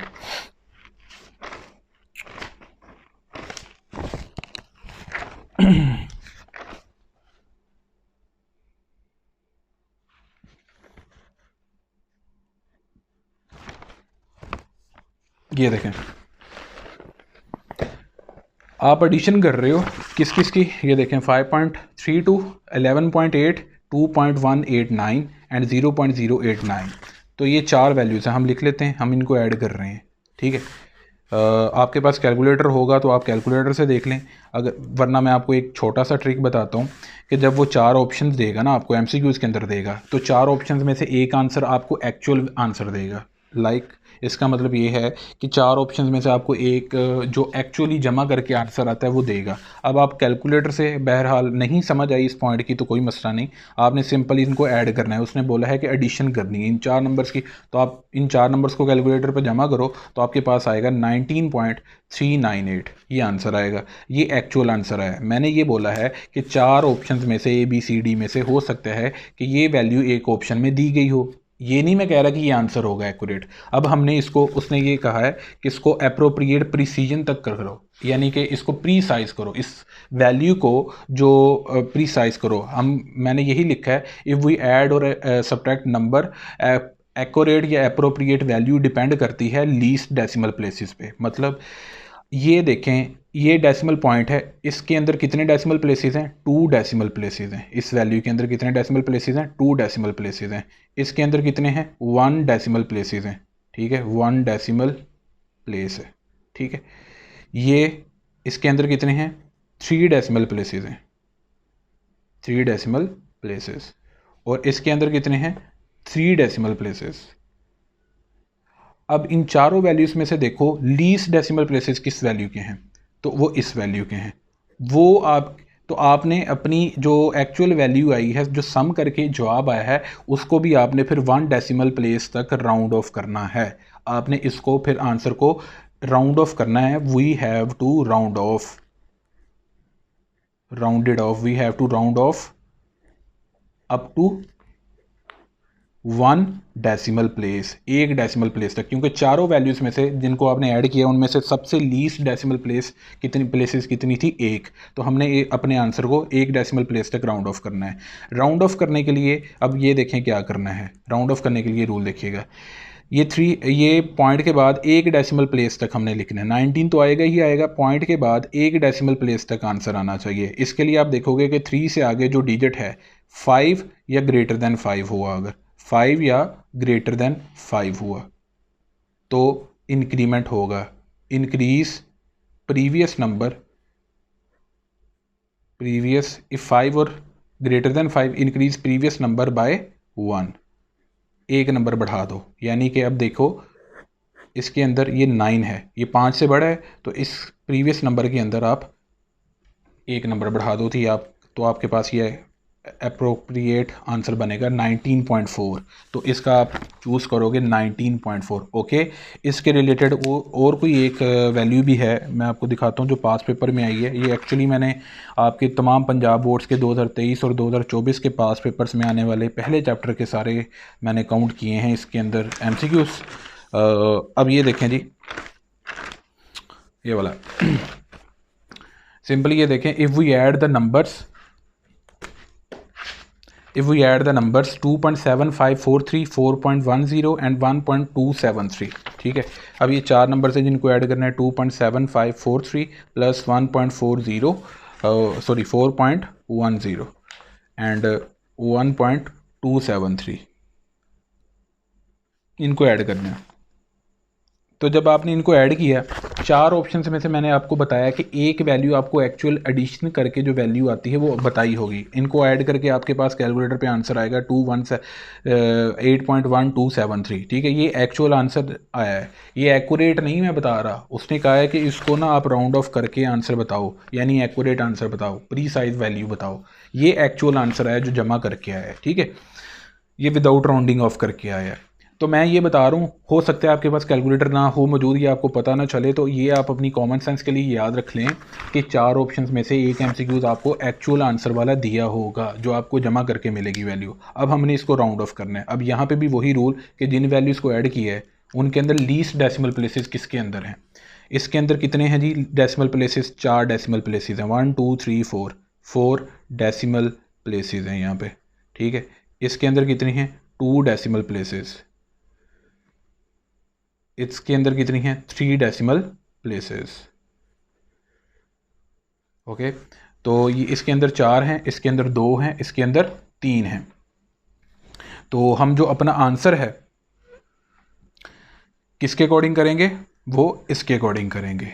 ओके, वो इसके अकॉर्डिंग करेंगे जिसके अंदर सबसे कम डेसिमल प्लेसेस हैं। तो हमने ये देखा कि ये 2 डेसिमल प्लेसेस तक है इसके अंदर आंसर जो है। हम अपने आंसर को, एक्चुअल आंसर को 2 डेसिमल प्लेस करेंगे, राउंड ऑफ करेंगे 2 डेसिमल प्लेसेस तक। इसको ऐसे लिखेंगे 8.1 और ये 2 डेसिमल प्लेसेस तक, ये एक फर्स्ट डेसिमल प्लेस, ये दूसरी डेसिमल प्लेस। अब इसको लिखने के लिए स्टूडेंट्स आपने देखना है कि इससे जो अगला नंबर है 5 या 5 से बड़ा है, तो मैंने ऊपर भी लिखा है अगर 5 या 5 से बड़ा नंबर हुआ अगला नंबर, तो प्रीवियस नंबर के अंदर 1 का इंक्रीमेंट कर देना है। ये मैं एरो बना रहा हूँ कि आपने इधर 1 ऐड कर देना है, तो ये बन गया 8.13। ओके, जब आप इसकी प्रैक्टिस करेंगे तो आपको बहुत क्लियरली ये पता लग जाएगा। तो ये इसका आंसर बनता है 8.13। ये देखें, ये डी ऑप्शन बन रहा है इसका। Okay fine. After that multiplication देख लेते हैं। अब ये हमने देखा था कि अगर हम 2 नंबर्स को ऐड या सब्ट्रैक्ट करते हैं फिर क्या रूल है। अगर हम इफ वी मल्टीप्लाई और डिवाइड 2 नंबर्स, 2 नंबर्स नहीं लाजमी, जितनी भी वैल्यूज़ को मल्टीप्लाई या डिवाइड करते हो, देन प्रीसाइज वैल्यू, प्रीसाइज या एप्रोप्रिएट वैल्यू जो होगी वो डिपेंड करेगी, depends on least significant figures. अब डेसिमल प्लेसेस नहीं देखोगे, अब आप देखोगे कि कितने, किसके अंदर सबसे कम सिग्निफिकेंट फिगर्स हैं। ओके, लेट सपोज आप एरिया फाइंड करते हो, इसके रिलेटेड मैं एमसीक्यूज यहाँ से दिखाता हूँ आपको, आई थिंक यहाँ पे है।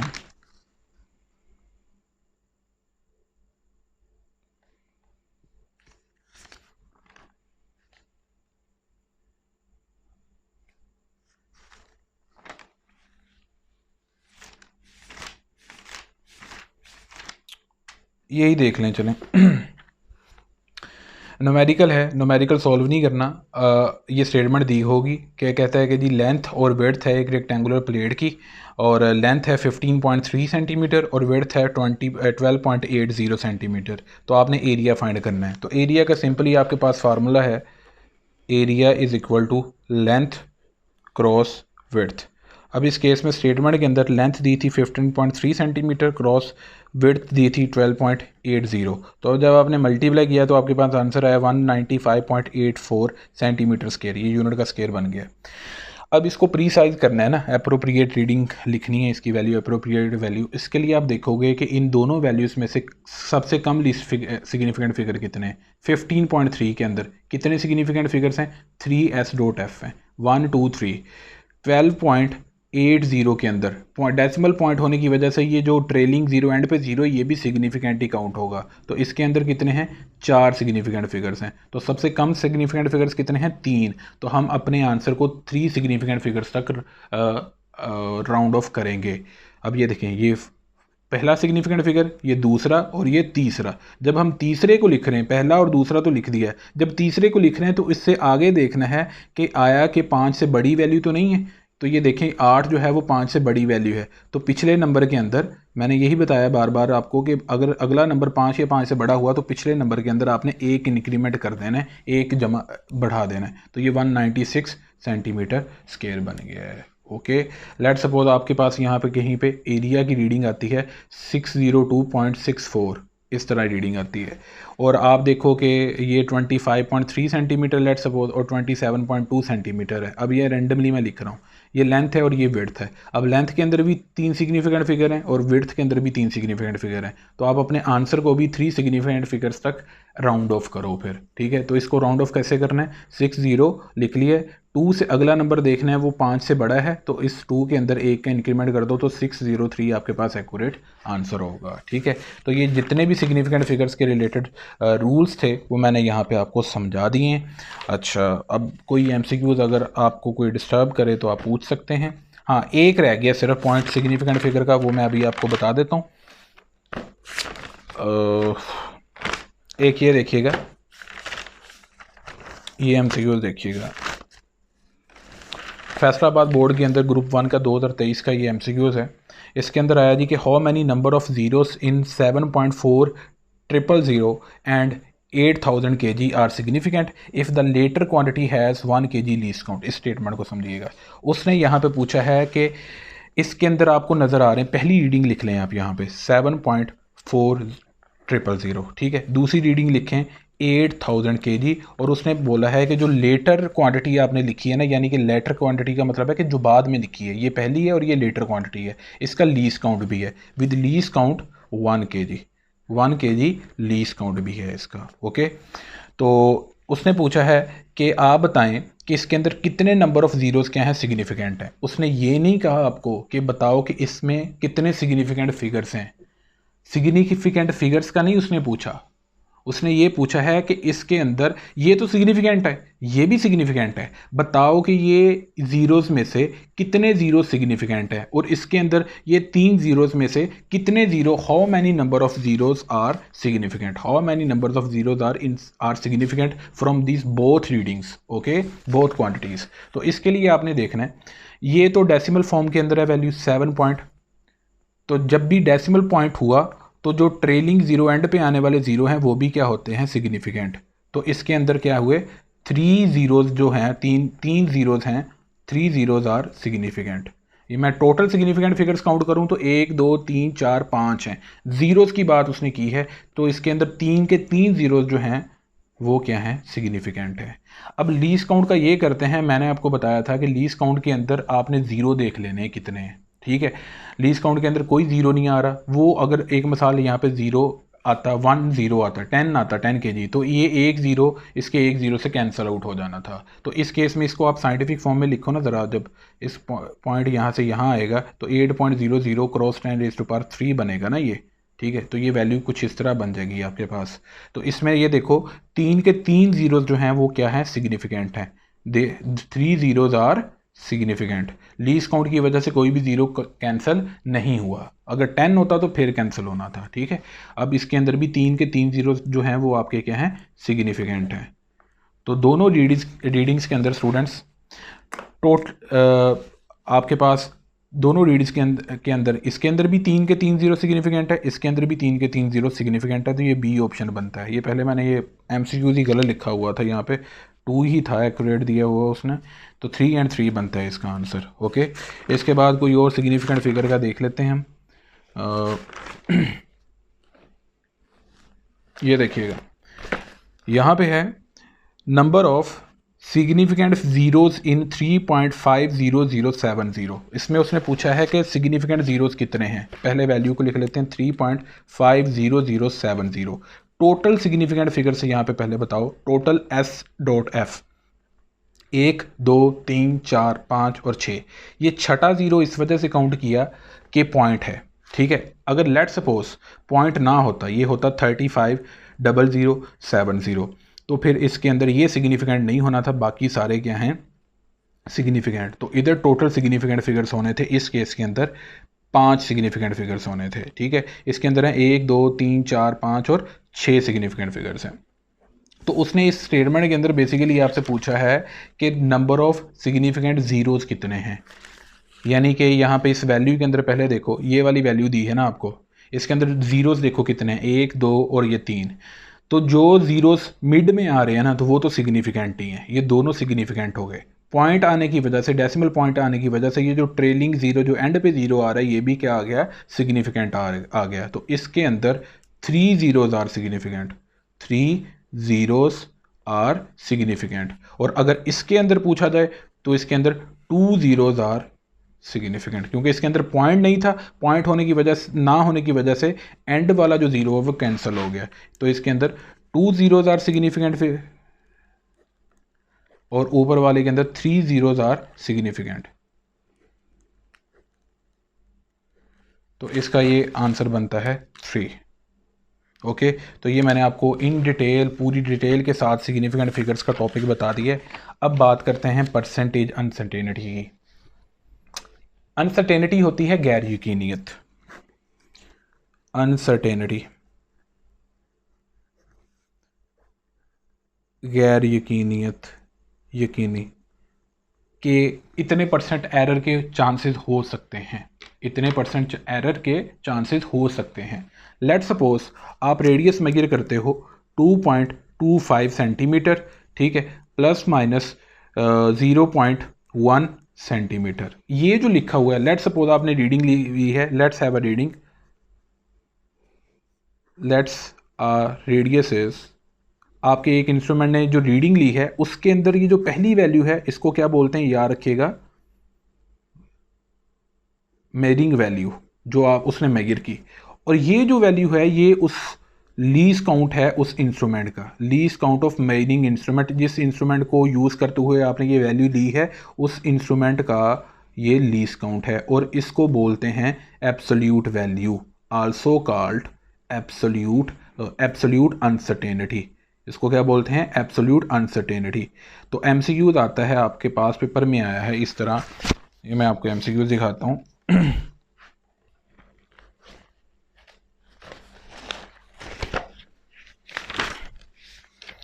Absolute uncertainty in a measuring instrument is equal to least count. तो यही मैं बात कर रहा हूँ कि किसी भी रीडिंग के अंदर जो लीस्ट काउंट होता है, ये जो प्लस माइनस के बाद वैल्यू लिखी होती है, याद रखिएगा ये होती है एब्सोल्यूट अनसर्टेनिटी। क्या होती है, एब्सोल्यूट अनसर्टेनिटी।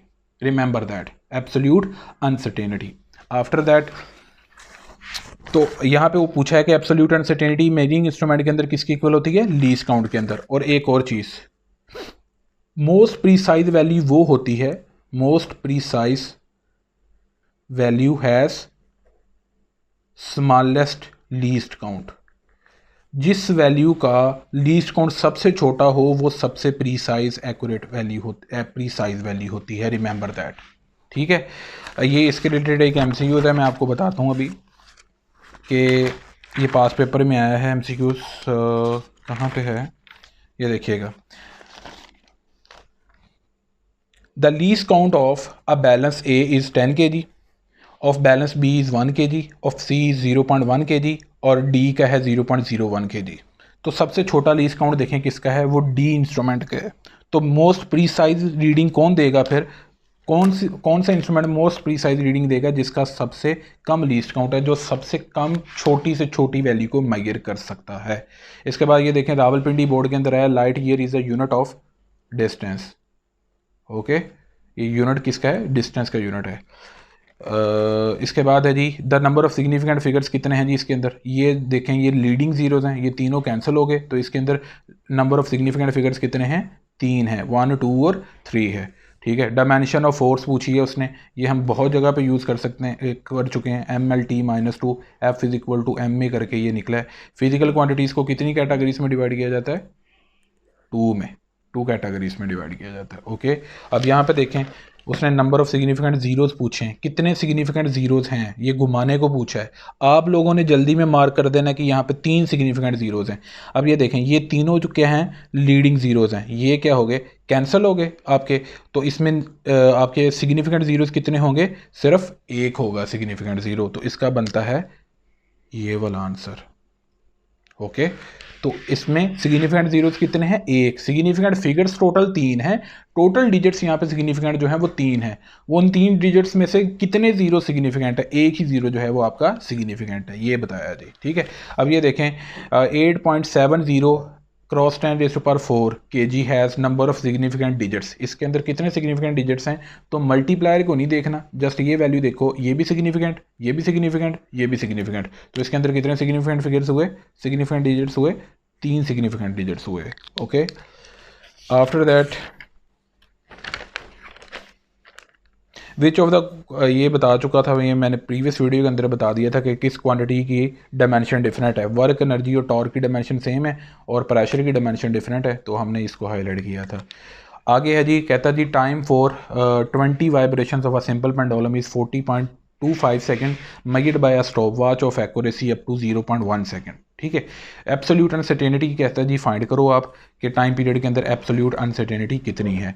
तो आप यहाँ पे देखो कि आपने कितनी वाइब्रेशंस ली हैं, वो 20, और आपने जो टाइम काउंट किया है वो कितना काउंट किया है, 40.25 सेकेंड। ठीक है, तो ये आपकी मेजरिंग वैल्यू हो गई, इसके अंदर आपकी जो मेजरिंग वैल्यू हो गई है वो हो गई है 40.25। ओके, तो यानी कि ये जो मैं आपको बता रहा था एक रीडिंग के अंदर ये मेजरिंग वैल्यू होती है और ये उसका क्या होता है, एब्सोल्यूट अनसर्टेनिटी या इसको बोलते हैं लीस्ट काउंट। ओके, अब हम यहाँ से ना परसेंटेज अनसर्टेनिटी और फ्रैक्शनल अनसर्टेनिटी कैलकुलेट करना सीखते हैं।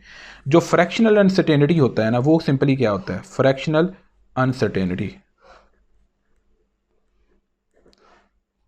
फ्रैक्शनल अनसर्टेनिटी का फार्मूला होता है एब्सोल्यूट अनसर्टेनिटी या लीस्ट काउंट कह लो, एब्सोल्यूट अनसर्टेनिटी या लीस्ट काउंट, और उसको डिवाइड कर देना होता है मेजरिंग वैल्यू के साथ, मेजरिंग वैल्यू के साथ। ओके, तो ये फ्रैक्शनल अनसर्टेनिटी निकल रहा है।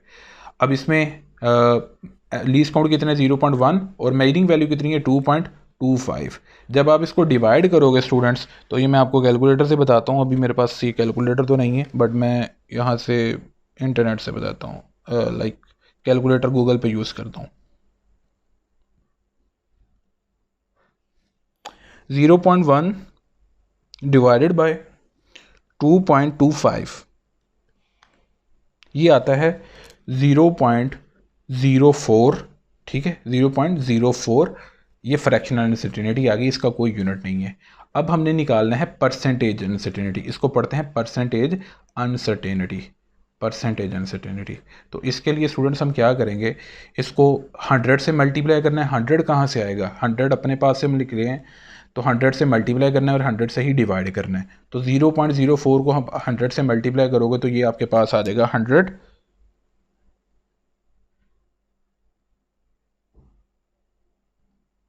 4.4 आ जाएगा ना।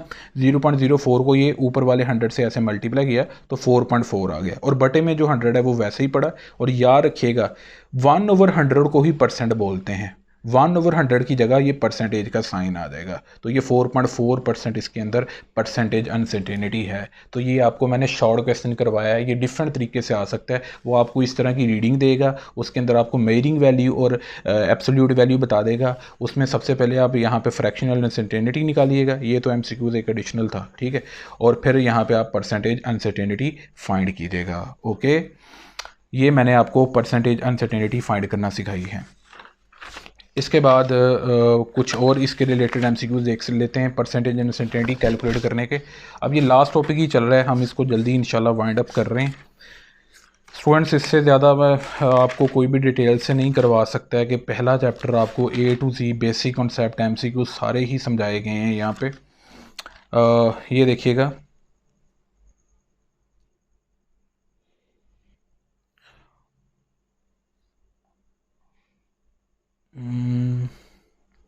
ये देखिएगा एक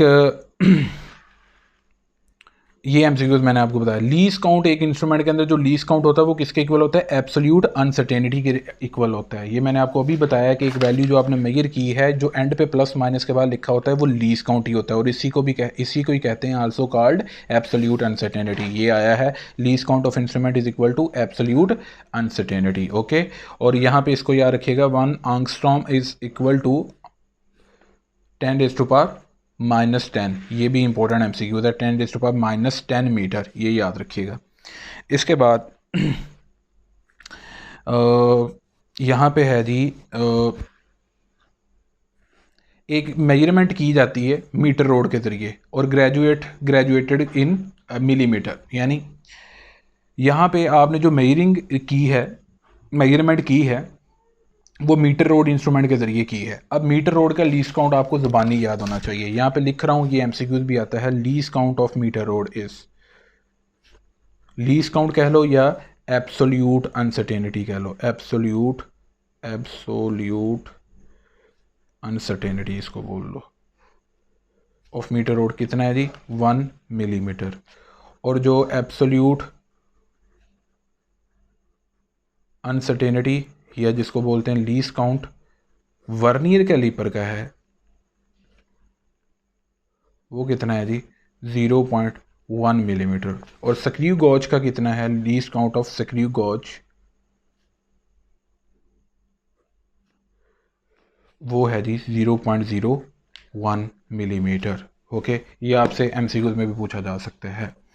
तो उसने ये यहाँ पे कहा है कि आपके पास एक मेजरिंग है, वो मीटर रोड के ज़रिए की जाती है मिलीमीटर के अंदर। ओके, तो कहता है जो एक्यूरेट रीडिंग है, इनमें से कौन सी एक्यूरेट रीडिंग होगी, ये कैसे चूज़ करना है? तो मिलीमीटर के अंदर की गई। अब इंस्ट्रूमेंट कौन सा था? मीटर रोड, ठीक है, और मिलीमीटर के अंदर रीडिंग की गई। मीटर रोड इंस्ट्रूमेंट है, उसका लीज काउंट आपको पता है, यानी एब्सोल्यूट अनसर्टेनिटी पता है, लीज काउंट उसका है 1 मिलीमीटर। अब मिली का प्रीफिक्स आपको पता है, प्रीफिक्स है, इसका मल्टीप्लायर आपको पता है 10⁻³ इसको आप साइंटिफिक से ऑर्डनरी फॉर्म में लिखो तो 0.001 आ जाएगा आपके कैलकुलेटर के ज़रिए। अब इसका मतलब है कि डेसिमल पॉइंट के बाद कितने डेसिमल प्लेसेस तक आंसर है आएगा? 3 डेसिमल प्लेसेस तक इसका आंसर आएगा। अब यहाँ पे देखें, ए ऑप्शन में डेसिमल पॉइंट के बाद 2 डेसिमल प्लेसेस तक आंसर था, ये नहीं होगा। ये डेसिमल पॉइंट के बाद 4 डेसिमल प्लेसेस तक आंसर होगा, ये भी नहीं होगा। डेसिमल पॉइंट के बाद 3 डेसिमल प्लेसेस तक आंसर है, तो ये आपका सी ऑप्शन होगा। ओके, इसके बाद एक एमसीक्यूज आया है बड़ा इंपॉर्टेंट, ये मैं आपको दिखाता हूँ, और काफ़ी लेंथी था वो।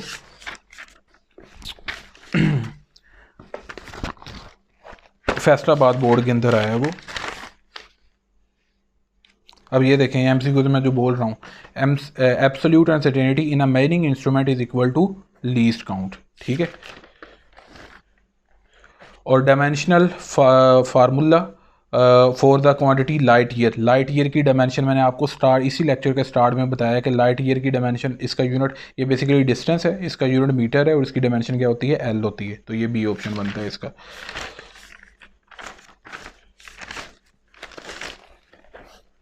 तो उसने ये कहा जी कि आपके पास what choice would you have to pick to find for the percentage uncertainty, यानी आपने परसेंटेज अनसर्टेनिटी फाइंड करनी है in measuring 2.3 centimetre with metre rod, यानी आपने एक मेजरमेंट की है, जो मेजरमेंट आपने मीटर रोड के मदद से की है ना, मीटर रोड मेजरमेंट, ओके, वो कितनी है 2.3 सेंटीमीटर, ठीक है। अब इसको इधर ही मीटर में ले आओ। उसकी वजह ये है कि इसका लीस्ट काउंट मिलीमीटर में है, तो इसको इधर ही मीटर में ले आओ। वो ऐसे 2.3 है, सेंटी की जगह 10⁻⁻2 यूज़ करो, इसको कैलकुलेटर से सोल्व करो तो ये 0.023 मीटर आ जाएगा, ठीक है। अब इसको आल्सो रिटन एज, अब इसको हम ऐसे भी लिख सकते हैं कि ये रीडिंग है 0.023 मीटर, ठीक है, प्लस माइनस 1 मिलीमीटर इसका ये लीस्ट काउंट है। ये क्या है? लीस्ट काउंट या एब्सोल्यूट अनसर्टेनिटी, ये मीटर रोड का लीस्ट काउंट है। ये आपको ज़ुबानी याद रखना है, ये उसने गिवन नहीं दिया था, आपको ये ज़ुबानी याद रखना है, ओके। तो ये 1 मिलीमीटर है, आप इसको ऐसे लिख लो 0.03। 1 मिलीमीटर जो होता है वो किसके इक्वल होता है? 1 क्रॉस 10⁻³ मीटर। तो इसको मीटर के अंदर लिखो तो 0.001 मीटर बनेगा, तो इसको हम लिख सकते हैं 0.001 मीटर। अब लीस्ट काउंट का भी यूनिट मीटर में हो गया है और वैल्यू जो है वो मीटर में हो गई है और जो रीडिंग है वो भी मीटर में हो गई है। अब हमने यहाँ पे ही यूनिट कन्वर्जन कर ली। याद रखिएगा यूनिट सेम होना चाहिए। अगर रीडिंग मिलीमीटर के अंदर है तो लीस्ट काउंट भी मिलीमीटर के अंदर होता तो वेल एंड गुड था, क्योंकि लीस्ट काउंट इसका मिलीमीटर के अंदर है तो रीडिंग भी मिलीमीटर के अंदर होती, बट उसका रीडिंग कितनी थी? सेंटीमीटर के अंदर। तो हम इसको सेंटी से सिंपल मीटर के अंदर ले आए, इसके लीस्ट काउंट को भी मिलीमीटर से फिर मीटर के अंदर ले आए, फिर दोनों का यूनिट यहाँ पे सेम कर लिया है। मेरी बात समझ आई है कि मीटर रोड मेजरमेंट आपने जो की है वो 2.3 सेंटीमीटर की है, ठीक है। तो उसको सेंटी को मीटर में लेके आए हो। उसकी वजह ये थी कि क्योंकि least count of metre rod मैं आपको ये स्टार्ट में बता चुका हूँ, ये 1 मिलीमीटर होता है, तो इसका यूनिट देखें ये मिलीमीटर के अंदर है ये वैल्यू, तो यहाँ पे भी फिर मिलीमीटर के अंदर होनी चाहिए थी। अगर यूनिट सेम नहीं है तो आप इसको एक जनरल यूनिट मीटर के अंदर कर लो, तो सेंटी से हम मीटर के अंदर आ गए हैं। तो मिलीमीटर के अंदर ये लीस्ट काउंट था, इसको भी हम सिंपली मीटर के अंदर ले आए हैं। तो ये रीडिंग थी मीटर रोड के जरिए की। अब इसकी परसेंटेज अनसर्टेनिटी फाइंड करनी है। परसेंटेज अनसर्टेनिटी ऐसे ही फाइंड होती है सिंपली कि आप जो लीस्ट काउंट है उसको मेजरिंग वैल्यू के साथ डिवाइड कर दो और परसेंटेज निकालनी है तो 100 से मल्टीप्लाई डिवाइड कर दो। ये चल रहा है। अब लीस्ट काउंट यहाँ पे कितने? 0.001, ओके। मेजरिंग वैल्यू कितनी है? 0.023 मल्टीप्लाई 100/100, ओके। इसको सॉल्व करो। 0.001 मीटर के अंदर वैल्यू और ये 0.023 वैल्यू, ठीक है। जब आपने ये कैलकुलेटर से इसको सॉल्व किया तो इसका आंसर आएगा 0.043, ठीक है, 0.043 क्रॉस 100/100। अब इसको सिंपली यहाँ पे इधर 100 से मल्टीप्लाई कर दो तो ये बन गया 4.3, ठीक है, 4.3 बन गया, ठीक है। अब बटे के अंदर ये 0 वैसे ही रहा, सॉरी बटे के अंदर ये 100 वैसे ही रहा। अब इसकी जगह आप क्या यूज़ कर दोगे? परसेंटेज। 1/100 बेसिकली क्या होता है? परसेंटेज। तो ये 4.3% इसकी परसेंटेज अनसर्टेनिटी आ गई है, ठीक है। अब इसके अंदर एक और रीडिंग दी है, वो रीडिंग ली गई है वर्नियर कैलीपर के ज़रिए। किसके ज़रिए? वर्नियर कैलीपर के ज़रिए। तो आपने यहाँ पे इसको अपनी आसानी के लिए लिख लेना है कि भाई जो आपने मेजरमेंट ली है ना वर्नियर कैलीपर मेजरमेंट, जो मेजरमेंट ली है वर्नियर कैलीपर की मदद से वो ली है आपने 2.45 सेंटीमीटर। तो आप इसको भी सिंपली पहले मीटर के अंदर कन्वर्ट करो, सेंटी को ख़त्म करो, 10⁻⁻2 आ जाएगा, इसकी जगह इसका मल्टीप्लाई, तो ये बन जाएगा 0.024 मीटर, ठीक है। इसके बाद इसका जो लीस्ट काउंट है, least count of vernier calliper V.C लिख रहा हूँ, वो आपको पता है 0.1 मिलीमीटर होता है, ठीक है। अब आप यहाँ पे ये क्या करोगे? इसको भी आप मीटर में लेके आओ तो 10⁻³ तो ये बन जाएगा 0.001। यहाँ पे हम फिर क्या गलती की? सही है, पॉइंट यहाँ से 3 डेसिमल डिजिट्स तक मूव करना, ये आएगी वैल्यू। जब आप इसको साइंटिफिक फॉर्म से ऑर्डिनरी फॉर्म में चेंज करोगे, आपके पास कैलकुलेटर होगा, वहाँ से कर सकते हो। क्योंकि अगर मैं ये चीज़ें स्टूडेंट्स करवाना शुरू हो गए यहाँ पे तो बहुत लेंथी हो जाएगा। तो यहाँ पे आपने क्या फाइंड करना है, percentage uncertainty. Percentage uncertainty find करनी है तो लीस्ट काउंट जितना है इस इंस्ट्रूमेंट का उसको मेजरिंग वैल्यू से डिवाइड कर दो, जो मेजरिंग वैल्यू है एम वैल्यू, और 100 से मल्टीप्लाई डिवाइड कर दो। लीस्ट काउंट यहाँ पे था 0.001 और यहाँ पे जो वैल्यू थी वो थी 0.0245। ओके, 100/100। जब आप इसको सॉल्व करोगे तो ये आपके पास आएगा 0.0042। ये देखिएगा 0.0042 मल्टीप्लाई बाय 100/100। अब इसको मल्टीप्लाई करो 100 के साथ, ये बन जाएगा आपके पास 0.4, ठीक है, ओवर 1/100। तो इसकी जगह आप परसेंटेज यूज़ कर दो। तो इसका मतलब है वर्नियर कैलिपर के अंदर जो परसेंटेज अनसर्टेनिटी आई वो 0.4% आई, और जो मेजरिंग मीटर रोड जो था उसकी मेजरमेंट के अंदर जो परसेंटेज अनसर्टेनिटी आई वो 4.3% थी। तो इसका ऑप्शन ये बनता है, ए ऑप्शन, ये 4.3% percentage uncertainty for metre rod and 0.4% percentage uncertainty for vernier calliper. Okay, तो ये मैंने आपको एब्सोल्यूट अनसर्टेनिटी यानी लीस्ट काउंट की मदद से आपको मैंने परसेंटेज अनसर्टेनिटी कैलकुलेट करना सिखाया है यहाँ तक, ठीक है। अब बड़ा ही अहम है कि अगर किसी फार्मूला के अंदर इफ़ देयर इज सब्ट्रैक्शन और एडिशन और subtraction, addition and subtraction in formula, ठीक है, किसी भी फार्मूला के अंदर किसी भी वैल्यू के अंदर अगर एडिशन और सब्ट्रैक्शन होती है तो वहाँ पे परसेंटेज अनसर्टेनिटीज़ जो आपको गिवन दी जाती हैं वो क्या होती हैं, add. Percentage uncertainties are added. इसको एक एग्जांपल से समझिएगा।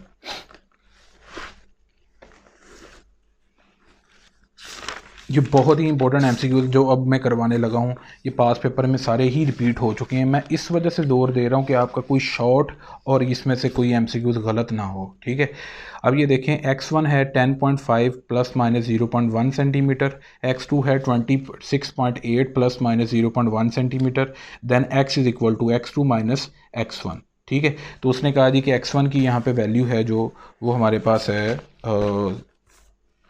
x1 is basically 10.5 plus minus 0.1 centimetre, और जो x2 है वो है 26.8 प्लस माइनस 0.1 सेंटीमीटर। ये दो वैल्यूज़ दी हैं इसमें। उसने कहा जी कि then x is equal to, x find करो। x फाइंड होता है जी x2 में से x1 माइनस करके, यानी कि जब आप माइनस करोगे ना तो सिंपली स्टूडेंट्स आपने मेजरिंग वैल्यूज़ को माइनस करना है। x2 की मेजरिंग वैल्यू थी 26.8 और इसमें से माइनस करना है 10.5 को, क्योंकि ये जो वैल्यूज़ है ना, ये वैल्यूज़, ये इनका क्या है, लीस्ट काउंट या एब्सोल्यूट अनसर्टेनिटी। ये अनसर्टेनिटी की वैल्यू है। Okay, absolute uncertainty.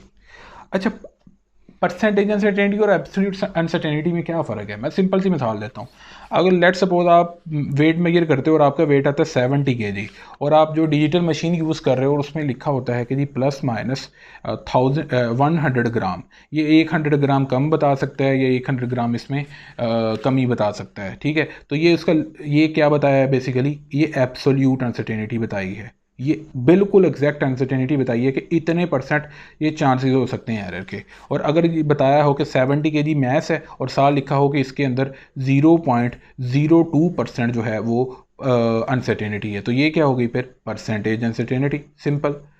तो जब आपको परसेंटेज के बगैर वैल्यू दी है तो वो एब्सोल्यूट अनसर्टेनिटी है, जब परसेंटेज साथ दी है तो वो परसेंटेज अनसर्टेनिटी है। अनसर्टेनिटी बेसिकली गैर यकीनी है, यकीनियत है, यानी कि एक वैल्यू के अंदर इतने जो है वो एरर आ सकता है, इतने चांसेस हैं। एनीवेज, ये जो दो वैल्यूज़ थी हमने इनको माइनस करना है। तो मैंने आपको बताया कि जब भी किसी फार्मूले के अंदर एडिशन या सब्ट्रैक्शन का अमल हो तो याद रखिएगा वहाँ पे परसेंटेज अनसर्टेनिटीज़ को क्या किया जाता है, ऐड किया जाता है, ठीक है। तो इसका मतलब है चाहे एडिशन हो रही है चाहे सब्ट्रैक्शन हो रही है, मेजरिंग वैल्यूज़ तो माइनस होंगी। x2 माइनस x1 कर रहे हो, 26 माइनस 26.8 माइनस 10.5 किया है आपने, तो जो आपके पास जो इसका आंसर आएगा वो 16.3 आएगा। बट आप जो परसेंटेज अनसर्टेनिटीज है ना उनको ऐड ही करोगे, ठीक है। टोटल जो परसेंटेज अनसर्टेनिटी निकलेगी ना यहाँ पे, परसेंटेज अनसर्टेनिटी वो यहाँ पे निकलेगी 16.3 तो आया ये मेजरिंग वैल्यूज़ को माइनस करके। 0.1 सेंटीमीटर लीस्ट काउंट अनसर्टेनिटी की मतलब समझ लो इसकी, और ये 0.1 इसकी, दोनों को जमा ही करना है हमेशा। ओके, अब ये फार्मूला देख लें, एक बड़ा ही इंपॉर्टेंट है, न्यूमेरिकल आता है, बहुत दफ़ा आ चुका है ये। न्यूमेरिकल सॉरी बोल दिया, एमसीक्यूज।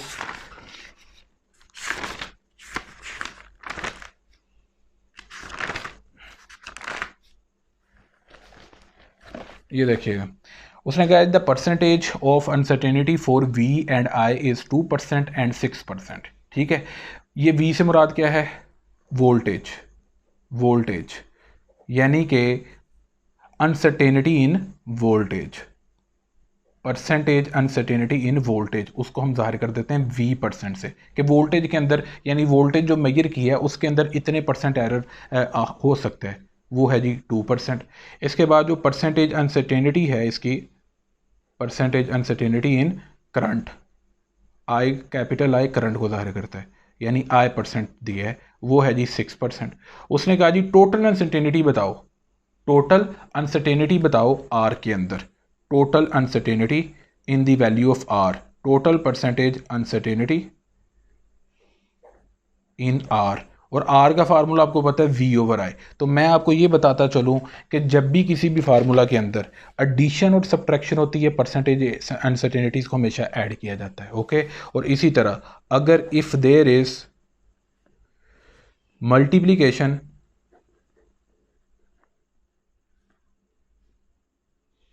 और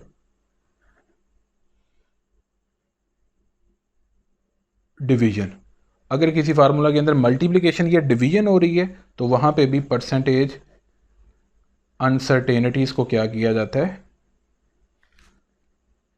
एडिड किया जाता है, याद रखिएगा। अब इस फार्मूला के अंदर आपको फ़ौरन याद आएगा जी कि वी ओवर आई कर दो, वी के अंदर जो परसेंटेज अनसर्टेनिटी है उसको डिवाइड कर दो करंट की परसेंटेज अनसर्टेनिटी के साथ, यानी 2/6 कर दो। परसेंटेज अनसर्टेनिटी वी के अंदर 2 थी और आई के अंदर जो थी वो 6 थी, 2/6 करके 1/3 आता है। बिल्कुल गलत, क्योंकि मैं आपको बता चुका हूँ अगर फार्मूले के अंदर डिवीजन हो रही है, मल्टीप्लिकेशन हो रही है, चाहे एडिशन हो रही है, चाहे सब्ट्रैक्शन हो रही है, तो उसकी परसेंटेज अनसर्टेनिटी हमेशा आप ऐड करके करते हो। तो इसकी टोटल परसेंटेज अनसर्टेनिटी आप फाइंड करोगे जो वी के अंदर परसेंटेज अनसर्टेनिटी है और जो करंट के अंदर परसेंटेज अनसर्टेनिटी है, आप उनको ऐड कर दोगे 2% प्लस 6%, तो ये आपके पास बनेगा 8%। तो ये आपके पास ए ऑप्शन आंसर है। ठीक है, याद रखिएगा। और ये आपका एमसीक्यू वही 1 light year is equal to, मैं बता चुका हूँ 9.5 क्रॉस 10 रेज टू पावर 15, ये याद रखिएगा 9 क्रॉस 10 रेज टू पावर 15, ये 9.5 क्रॉस 10 रेज टू पावर 15। ठीक है, और ये सिग्निफिकेंट फिगर्स इसके में बताने थे, ये तीनों जो हैं वो लीडिंग जीरोज़ हैं, ये सिग्निफिकेंट फिगर्स नहीं है। सिग्निफिकेंट फिगर्स कौन कौन से हैं? 5, 6 और 7। तो कितने सिग्निफिकेंट फिगर हुए यहाँ पे? 3 सिग्निफिकेंट फिगर्स हुए। अब एक और फार्मूला कर लेते हैं इसके रिलेटेड। अब ये देखें, हाउ मैनी ईयर्स आर दिन इन 1 सेकेंड, जो मैंने करवाया था, पावर 10 की पावर -8 याद रखिएगा, ये ऑप्शन बनता है इसका, ये मैंने आपको सॉल्व करवाया था अभी यहाँ पे। अब यहाँ पे देख लेते हैं, ये एमसीक्यू इधर भी इंक्लूड किया है वैसे फाइल के अंदर, अब मुझे मिल नहीं रहा, मैंने ये बुक के ऊपर ही देखा था, वहाँ से ही करवा देता हूँ। चले बुक से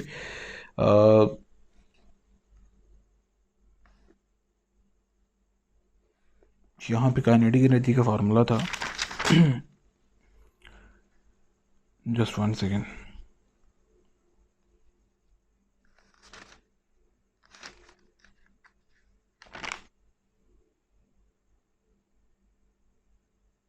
जी ये देखें 67 MCQ number 67 which have been repeated in your past papers.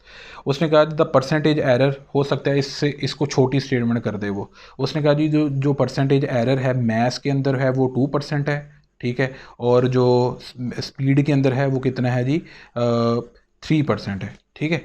और how much will be the maximum error in the estimation of kinetic energy, kinetic energy के अंदर कितना मैक्सिमम एरर होगा।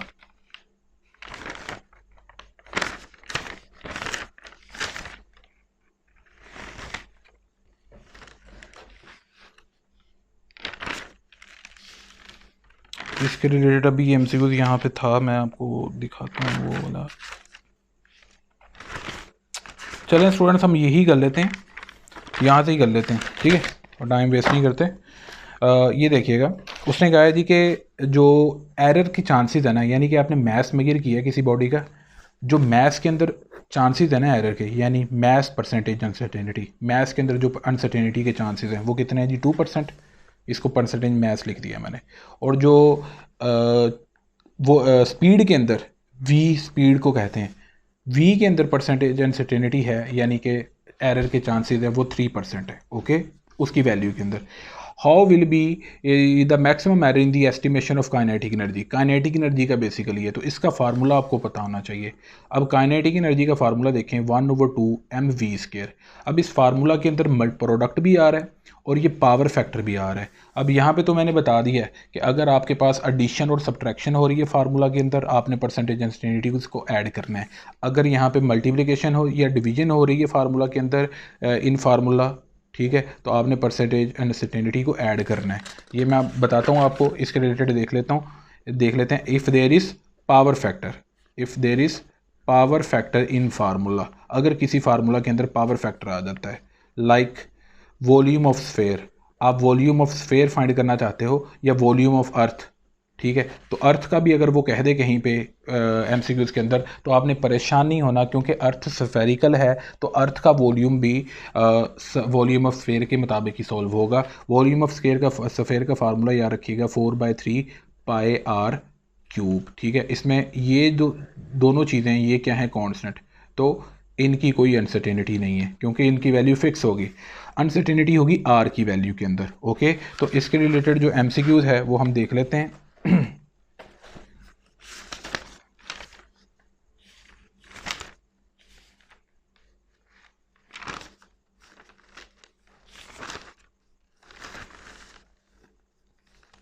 ये देखें, उसने कहा जी the percentage uncertainty in mass and radius of the earth is 2% and 5%। ठीक है, तो उसने कहा जी कि अर्थ का जो मैस है, मैस के अंदर जो अनसर्टेनिटी के चांसेस है ना, ठीक है, अर्थ के मैस के अंदर वो उसने बताए हैं जी 2%, और रेडियस के अंदर बताया जी उसने 5%। 2% है, और रेडियस के अंदर जो चांसेस है ना, percentage uncertainty in radius, percentage uncertainty in radius, जो रेडियस के अंदर परसेंटेज अनसर्टेनिटी के चांसेस हैं वो परसेंटेज आर से लिख लें या आर परसेंटेज लिख लें, परसेंटेज आर ही लिख लेते हैं, चलें, इसको परसेंटेज एम लिख लिया, वो है जी 5%। कितना है जी 5%। तो उसने कहा कि वॉल्यूम ऑफ स्फेयर के अंदर टोटल परसेंटेज अनसर्टेनिटी बताएं, तो हमने बताना है total percentage uncertainty, total percentage uncertainty बतानी है। वो कैसे फाइंड करेंगे हम, यहाँ पे देखेंगे कि इस फार्मूला के अंदर मल्टीप्लिकेशन है कि पावर फैक्टर है, ये तो कांस्टेंट है, ये निकल गया, सिर्फ यहाँ पे पावर फैक्टर है, ये आर का क्यूब है।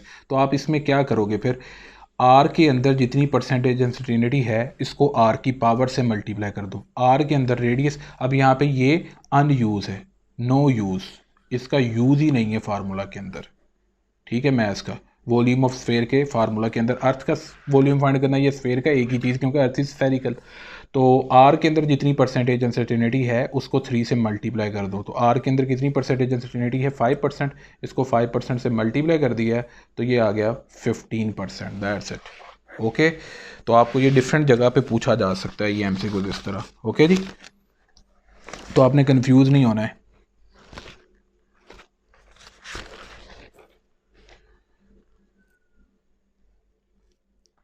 अब ये देखें जी, यहाँ पे एक एमसीक्यू आया इसकी के रिलेटेड, तो मैं दिखाता हूँ आपको।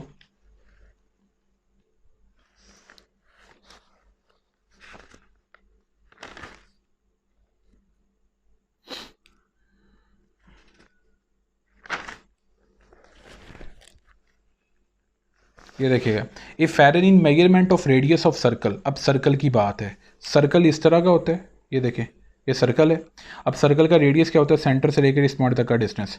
वो कहता है रेडियस के अंदर जो एरर के चांसेस है ना वो 2% है, यानी परसेंटेज एरर इन या अनसर्टेनिटी इन रेडियस इज 2%। कहता है then permissible error in its area, total error बताए हैं वो एरर एरिया के अंदर कितना हो सकता है। तो टोटल परसेंटेज अनसर्टेनिटी हमने बतानी है, उसके लिए हमें एरिया ऑफ सर्कल का फार्मूला पता होना चाहिए, which is pi r square. इसमें ये तो है कांस्टेंट, तो ये तो गया गायब हो गया। अब सिर्फ इसमें पावर फैक्टर बचता है, तो ये पावर फैक्टर वाला केस बन रहा है कि पावर फार्मूला के अंदर पावर फैक्टर आ रहा है, तो आर के अंदर जितनी परसेंटेज अनसर्टेनिटी है उसको इसकी पावर से मल्टीप्लाई कर दो। 2 को आर की परसेंटेज अनसर्टेनिटी से परसेंटेज एरर से मल्टीप्लाई कर दिया, तो आर के अंदर रेडियस के अंदर चांसेस कितने थे एरर के, 2%। तो 2 को 2% से मल्टीप्लाई 4%, तो ये डी ऑप्शन आ गया है। ओके, इसके बाद इसके रिलेटेड ये काइनेटिक एनर्जी वाला लास्ट बच गया हमारा एमसीक्यूज। इसके अलावा कोई देख लेते हैं, हमारे पास कोई है तो।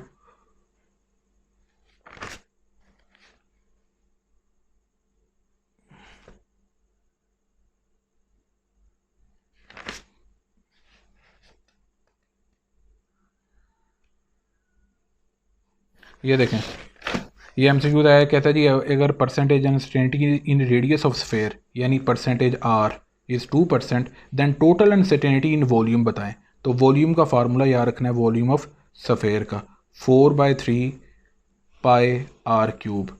इसमें ये चीज़ क्या है, आपका कांस्टेंट है। तो आपने percentage uncertainty total percentage uncertainty बतानी है, total uncertainty in volume, total percentage uncertainty बतानी है। तो वॉल्यूम का फार्मूला देखें, इसमें देखें कि पावर फैक्टर आ रहा है, तो आर के अंदर जितने परसेंटेज अनसर्टेनिटी है उसको इसकी पावर से मल्टीप्लाई कर दो। ठीक है, तो ये आ जाएगा आपके पास, ये 2% था, तो 2% को 3% से मल्टीप्लाई कर दिया, तो ये 6% आ गया सिंपली। ओके, ये लास्ट जी अब जो मैंने ये वहाँ पे लिखा था, अब मैं आपको समझाता हूँ। अब आपको पावर फैक्टर का पता चल गया है। अब उसने बताया था इस स्टेटमेंट के अंदर, ये देखें कि मैस के अंदर अर्थ किसी भी चीज़ का मैस, किसी बॉडी का मैस है, उसके अंदर जो परसेंटेज एरर है वो कितना है, 2% है। उसकी स्पीड के अंदर, स्पीड की वैल्यू के अंदर 3% एरर है, तो हमने लिखा error in mass, error percentage error in mass, percentage error. तो इसको लिखा परसेंटेज एरर इन स्पीड, उसको परसेंटेज वी से या वी परसेंटेज से लिखा, 3% है। काइनेटिक एनर्जी, वो कहता है टोटल मैक्सिमम एरर कितना होगा इन estimation of kinetic energy. Kinetic energy का फार्मूला आपको पता है, इस फार्मूले के अंदर ये तो कांस्टेंट है, ये निकल गया। अब पीछे बचा एम और वी, ये एम और वी मल्टीप्लाई हो रहे, तो यहाँ जहाँ पे भी मैंने बताया मल्टीप्लिकेशन और डिवीजन होगी, वहाँ पे परसेंटेज अनसर्टेनिटी को ऐड किया जाएगा। जब भी आप टोटल परसेंटेज अनसर्टेनिटी निकालना चाहेंगे, परसेंटेज एरर या अनसर्टेनिटी निकालना चाहेंगे, उसके लिए आप क्या करेंगे, मैथ्स के अंदर जितना परसेंटेज एरर है और वॉल्यूम के अंदर जितना परसेंटेज एरर है वो ऐड कर देंगे। बट वॉल्यूम के अंदर एक पावर फैक्टर भी आ रहा है, तो वॉल्यूम के अंदर जो वॉल्यूम के अंदर एरर है उसको 2 से मल्टीप्लाई भी करेंगे और इन दोनों वैल्यूज़ को आपस में ऐड करेंगे। तो मैथ्स के अंदर एरर कितना है, 2% प्लस 2, वॉल्यूम के अंदर, वॉल्यूम कह दिया वेलोसिटी के अंदर, ये वेलोसिटी है सॉरी, वेलोसिटी के अंदर क्या है 3%, तो 3 × 2 6%, और ये 2%, तो ये कितना हो गया, 8% हो गया। तो ये ऑप्शन इसका बनता है जी, ये 8%। ओके, ये मैंने आपको परसेंटेज अनसर्टेनिटी फाइंड करके दिखाई है जी। अब ये सारे तकरीबन परसेंटेज अनसर्टेनिटी हो गए हैं। अब ये राउंड ऑफ का एक एमसीक्यू बचता है, वो था जी 73 पॉइंट, लाइक ये है 650 और ये है जी 64.350। अब दोनों में क्या फ़र्क है, अगर आपने इनको राउंड ऑफ करना है, or rounded off as, rounded off as, ये कैसे राउंड ऑफ होंगे। अब इसके अंदर आप देखोगे, अगर आपके पास आपने 1 डेसिमल प्लेसेस तक इसको राउंड ऑफ करना है, or rounded off up to 1 decimal place, तो आप देखोगे कि जो 5 है, अगर 5 आ जाता है, 5 के पीछे जो है, अगर जिस डिजिट को ड्रॉप करना है वो 5 है, अगर 5 से पहले वाला डिजिट, पहले वाला जो डिजिट है वो इवन हो, क्या हो, इवन हो, तो इंक्रीमेंट नहीं होता, याद रखिएगा, इंक्रीमेंट नहीं होगा। तो इसको राउंड ऑफ करके क्या आएगा, राउंड ऑफ करके ये 73.6 ही आएगा। इस केस में क्या होगा, 64.350, अगर ये बॉल पॉइंट ख़त्म हो गई है, अगर 5 से पहले वाला डिजिट ओड नंबर हो, क्या हो, ओड नंबर हो तो इंक्रीमेंट होगा। ये देखिएगा 5 से पहले देखिएगा ये क्या है, ओड नंबर है। इस केस में 5 से पहले क्या है, ओड नंबर। ये जो था ये इवन नंबर था, ठीक है। नो इंक्रीमेंट, यहाँ पे इंक्रीमेंट नहीं हुआ तो इसको राउंड ऑफ करके ये हो जाएगा 64.4। ये चेक कर लें। ओके, एक और एग्जांपल कर लेते हैं। लेट सपोज आपके पास है 89.456, ठीक है। आप इसको डिपेंड करेगा आप फिर राउंड ऑफ कहाँ तक करना चाहते हो। आप 1 डेसिमल प्लेस तक राउंड करना चाहते हो, राउंड ऑफ करना चाहते हो, तो ड्रॉप किसको किया जा रहा है यहाँ पे ना, 5 को ड्रॉप किया जा रहा है, ठीक है। तो 5 से पहले देखो जो डिजिट है वो इवन है या ओड है, तो ये क्या हुआ, इवन, तो इंक्रीमेंट नहीं होगा। तो ये जो क्या है इवन है, तो इसको राउंड ऑफ करके लिखा जाएगा 89.4। आफ्टर दैट अगर यही वैल्यू ऐसे होती 89 पॉइंट, इसकी जगह होता 356, तो ये क्या है, ओड नंबर है, ओड डिजिट है, ये ओड डिजिट है, तो ये 5 से इधर एक इंक्रीमेंट होगा। ओके, तो ये आंसर आता है इसका। That's it, that's your first chapter all done. Thank you so much for having so much patience and watching this video.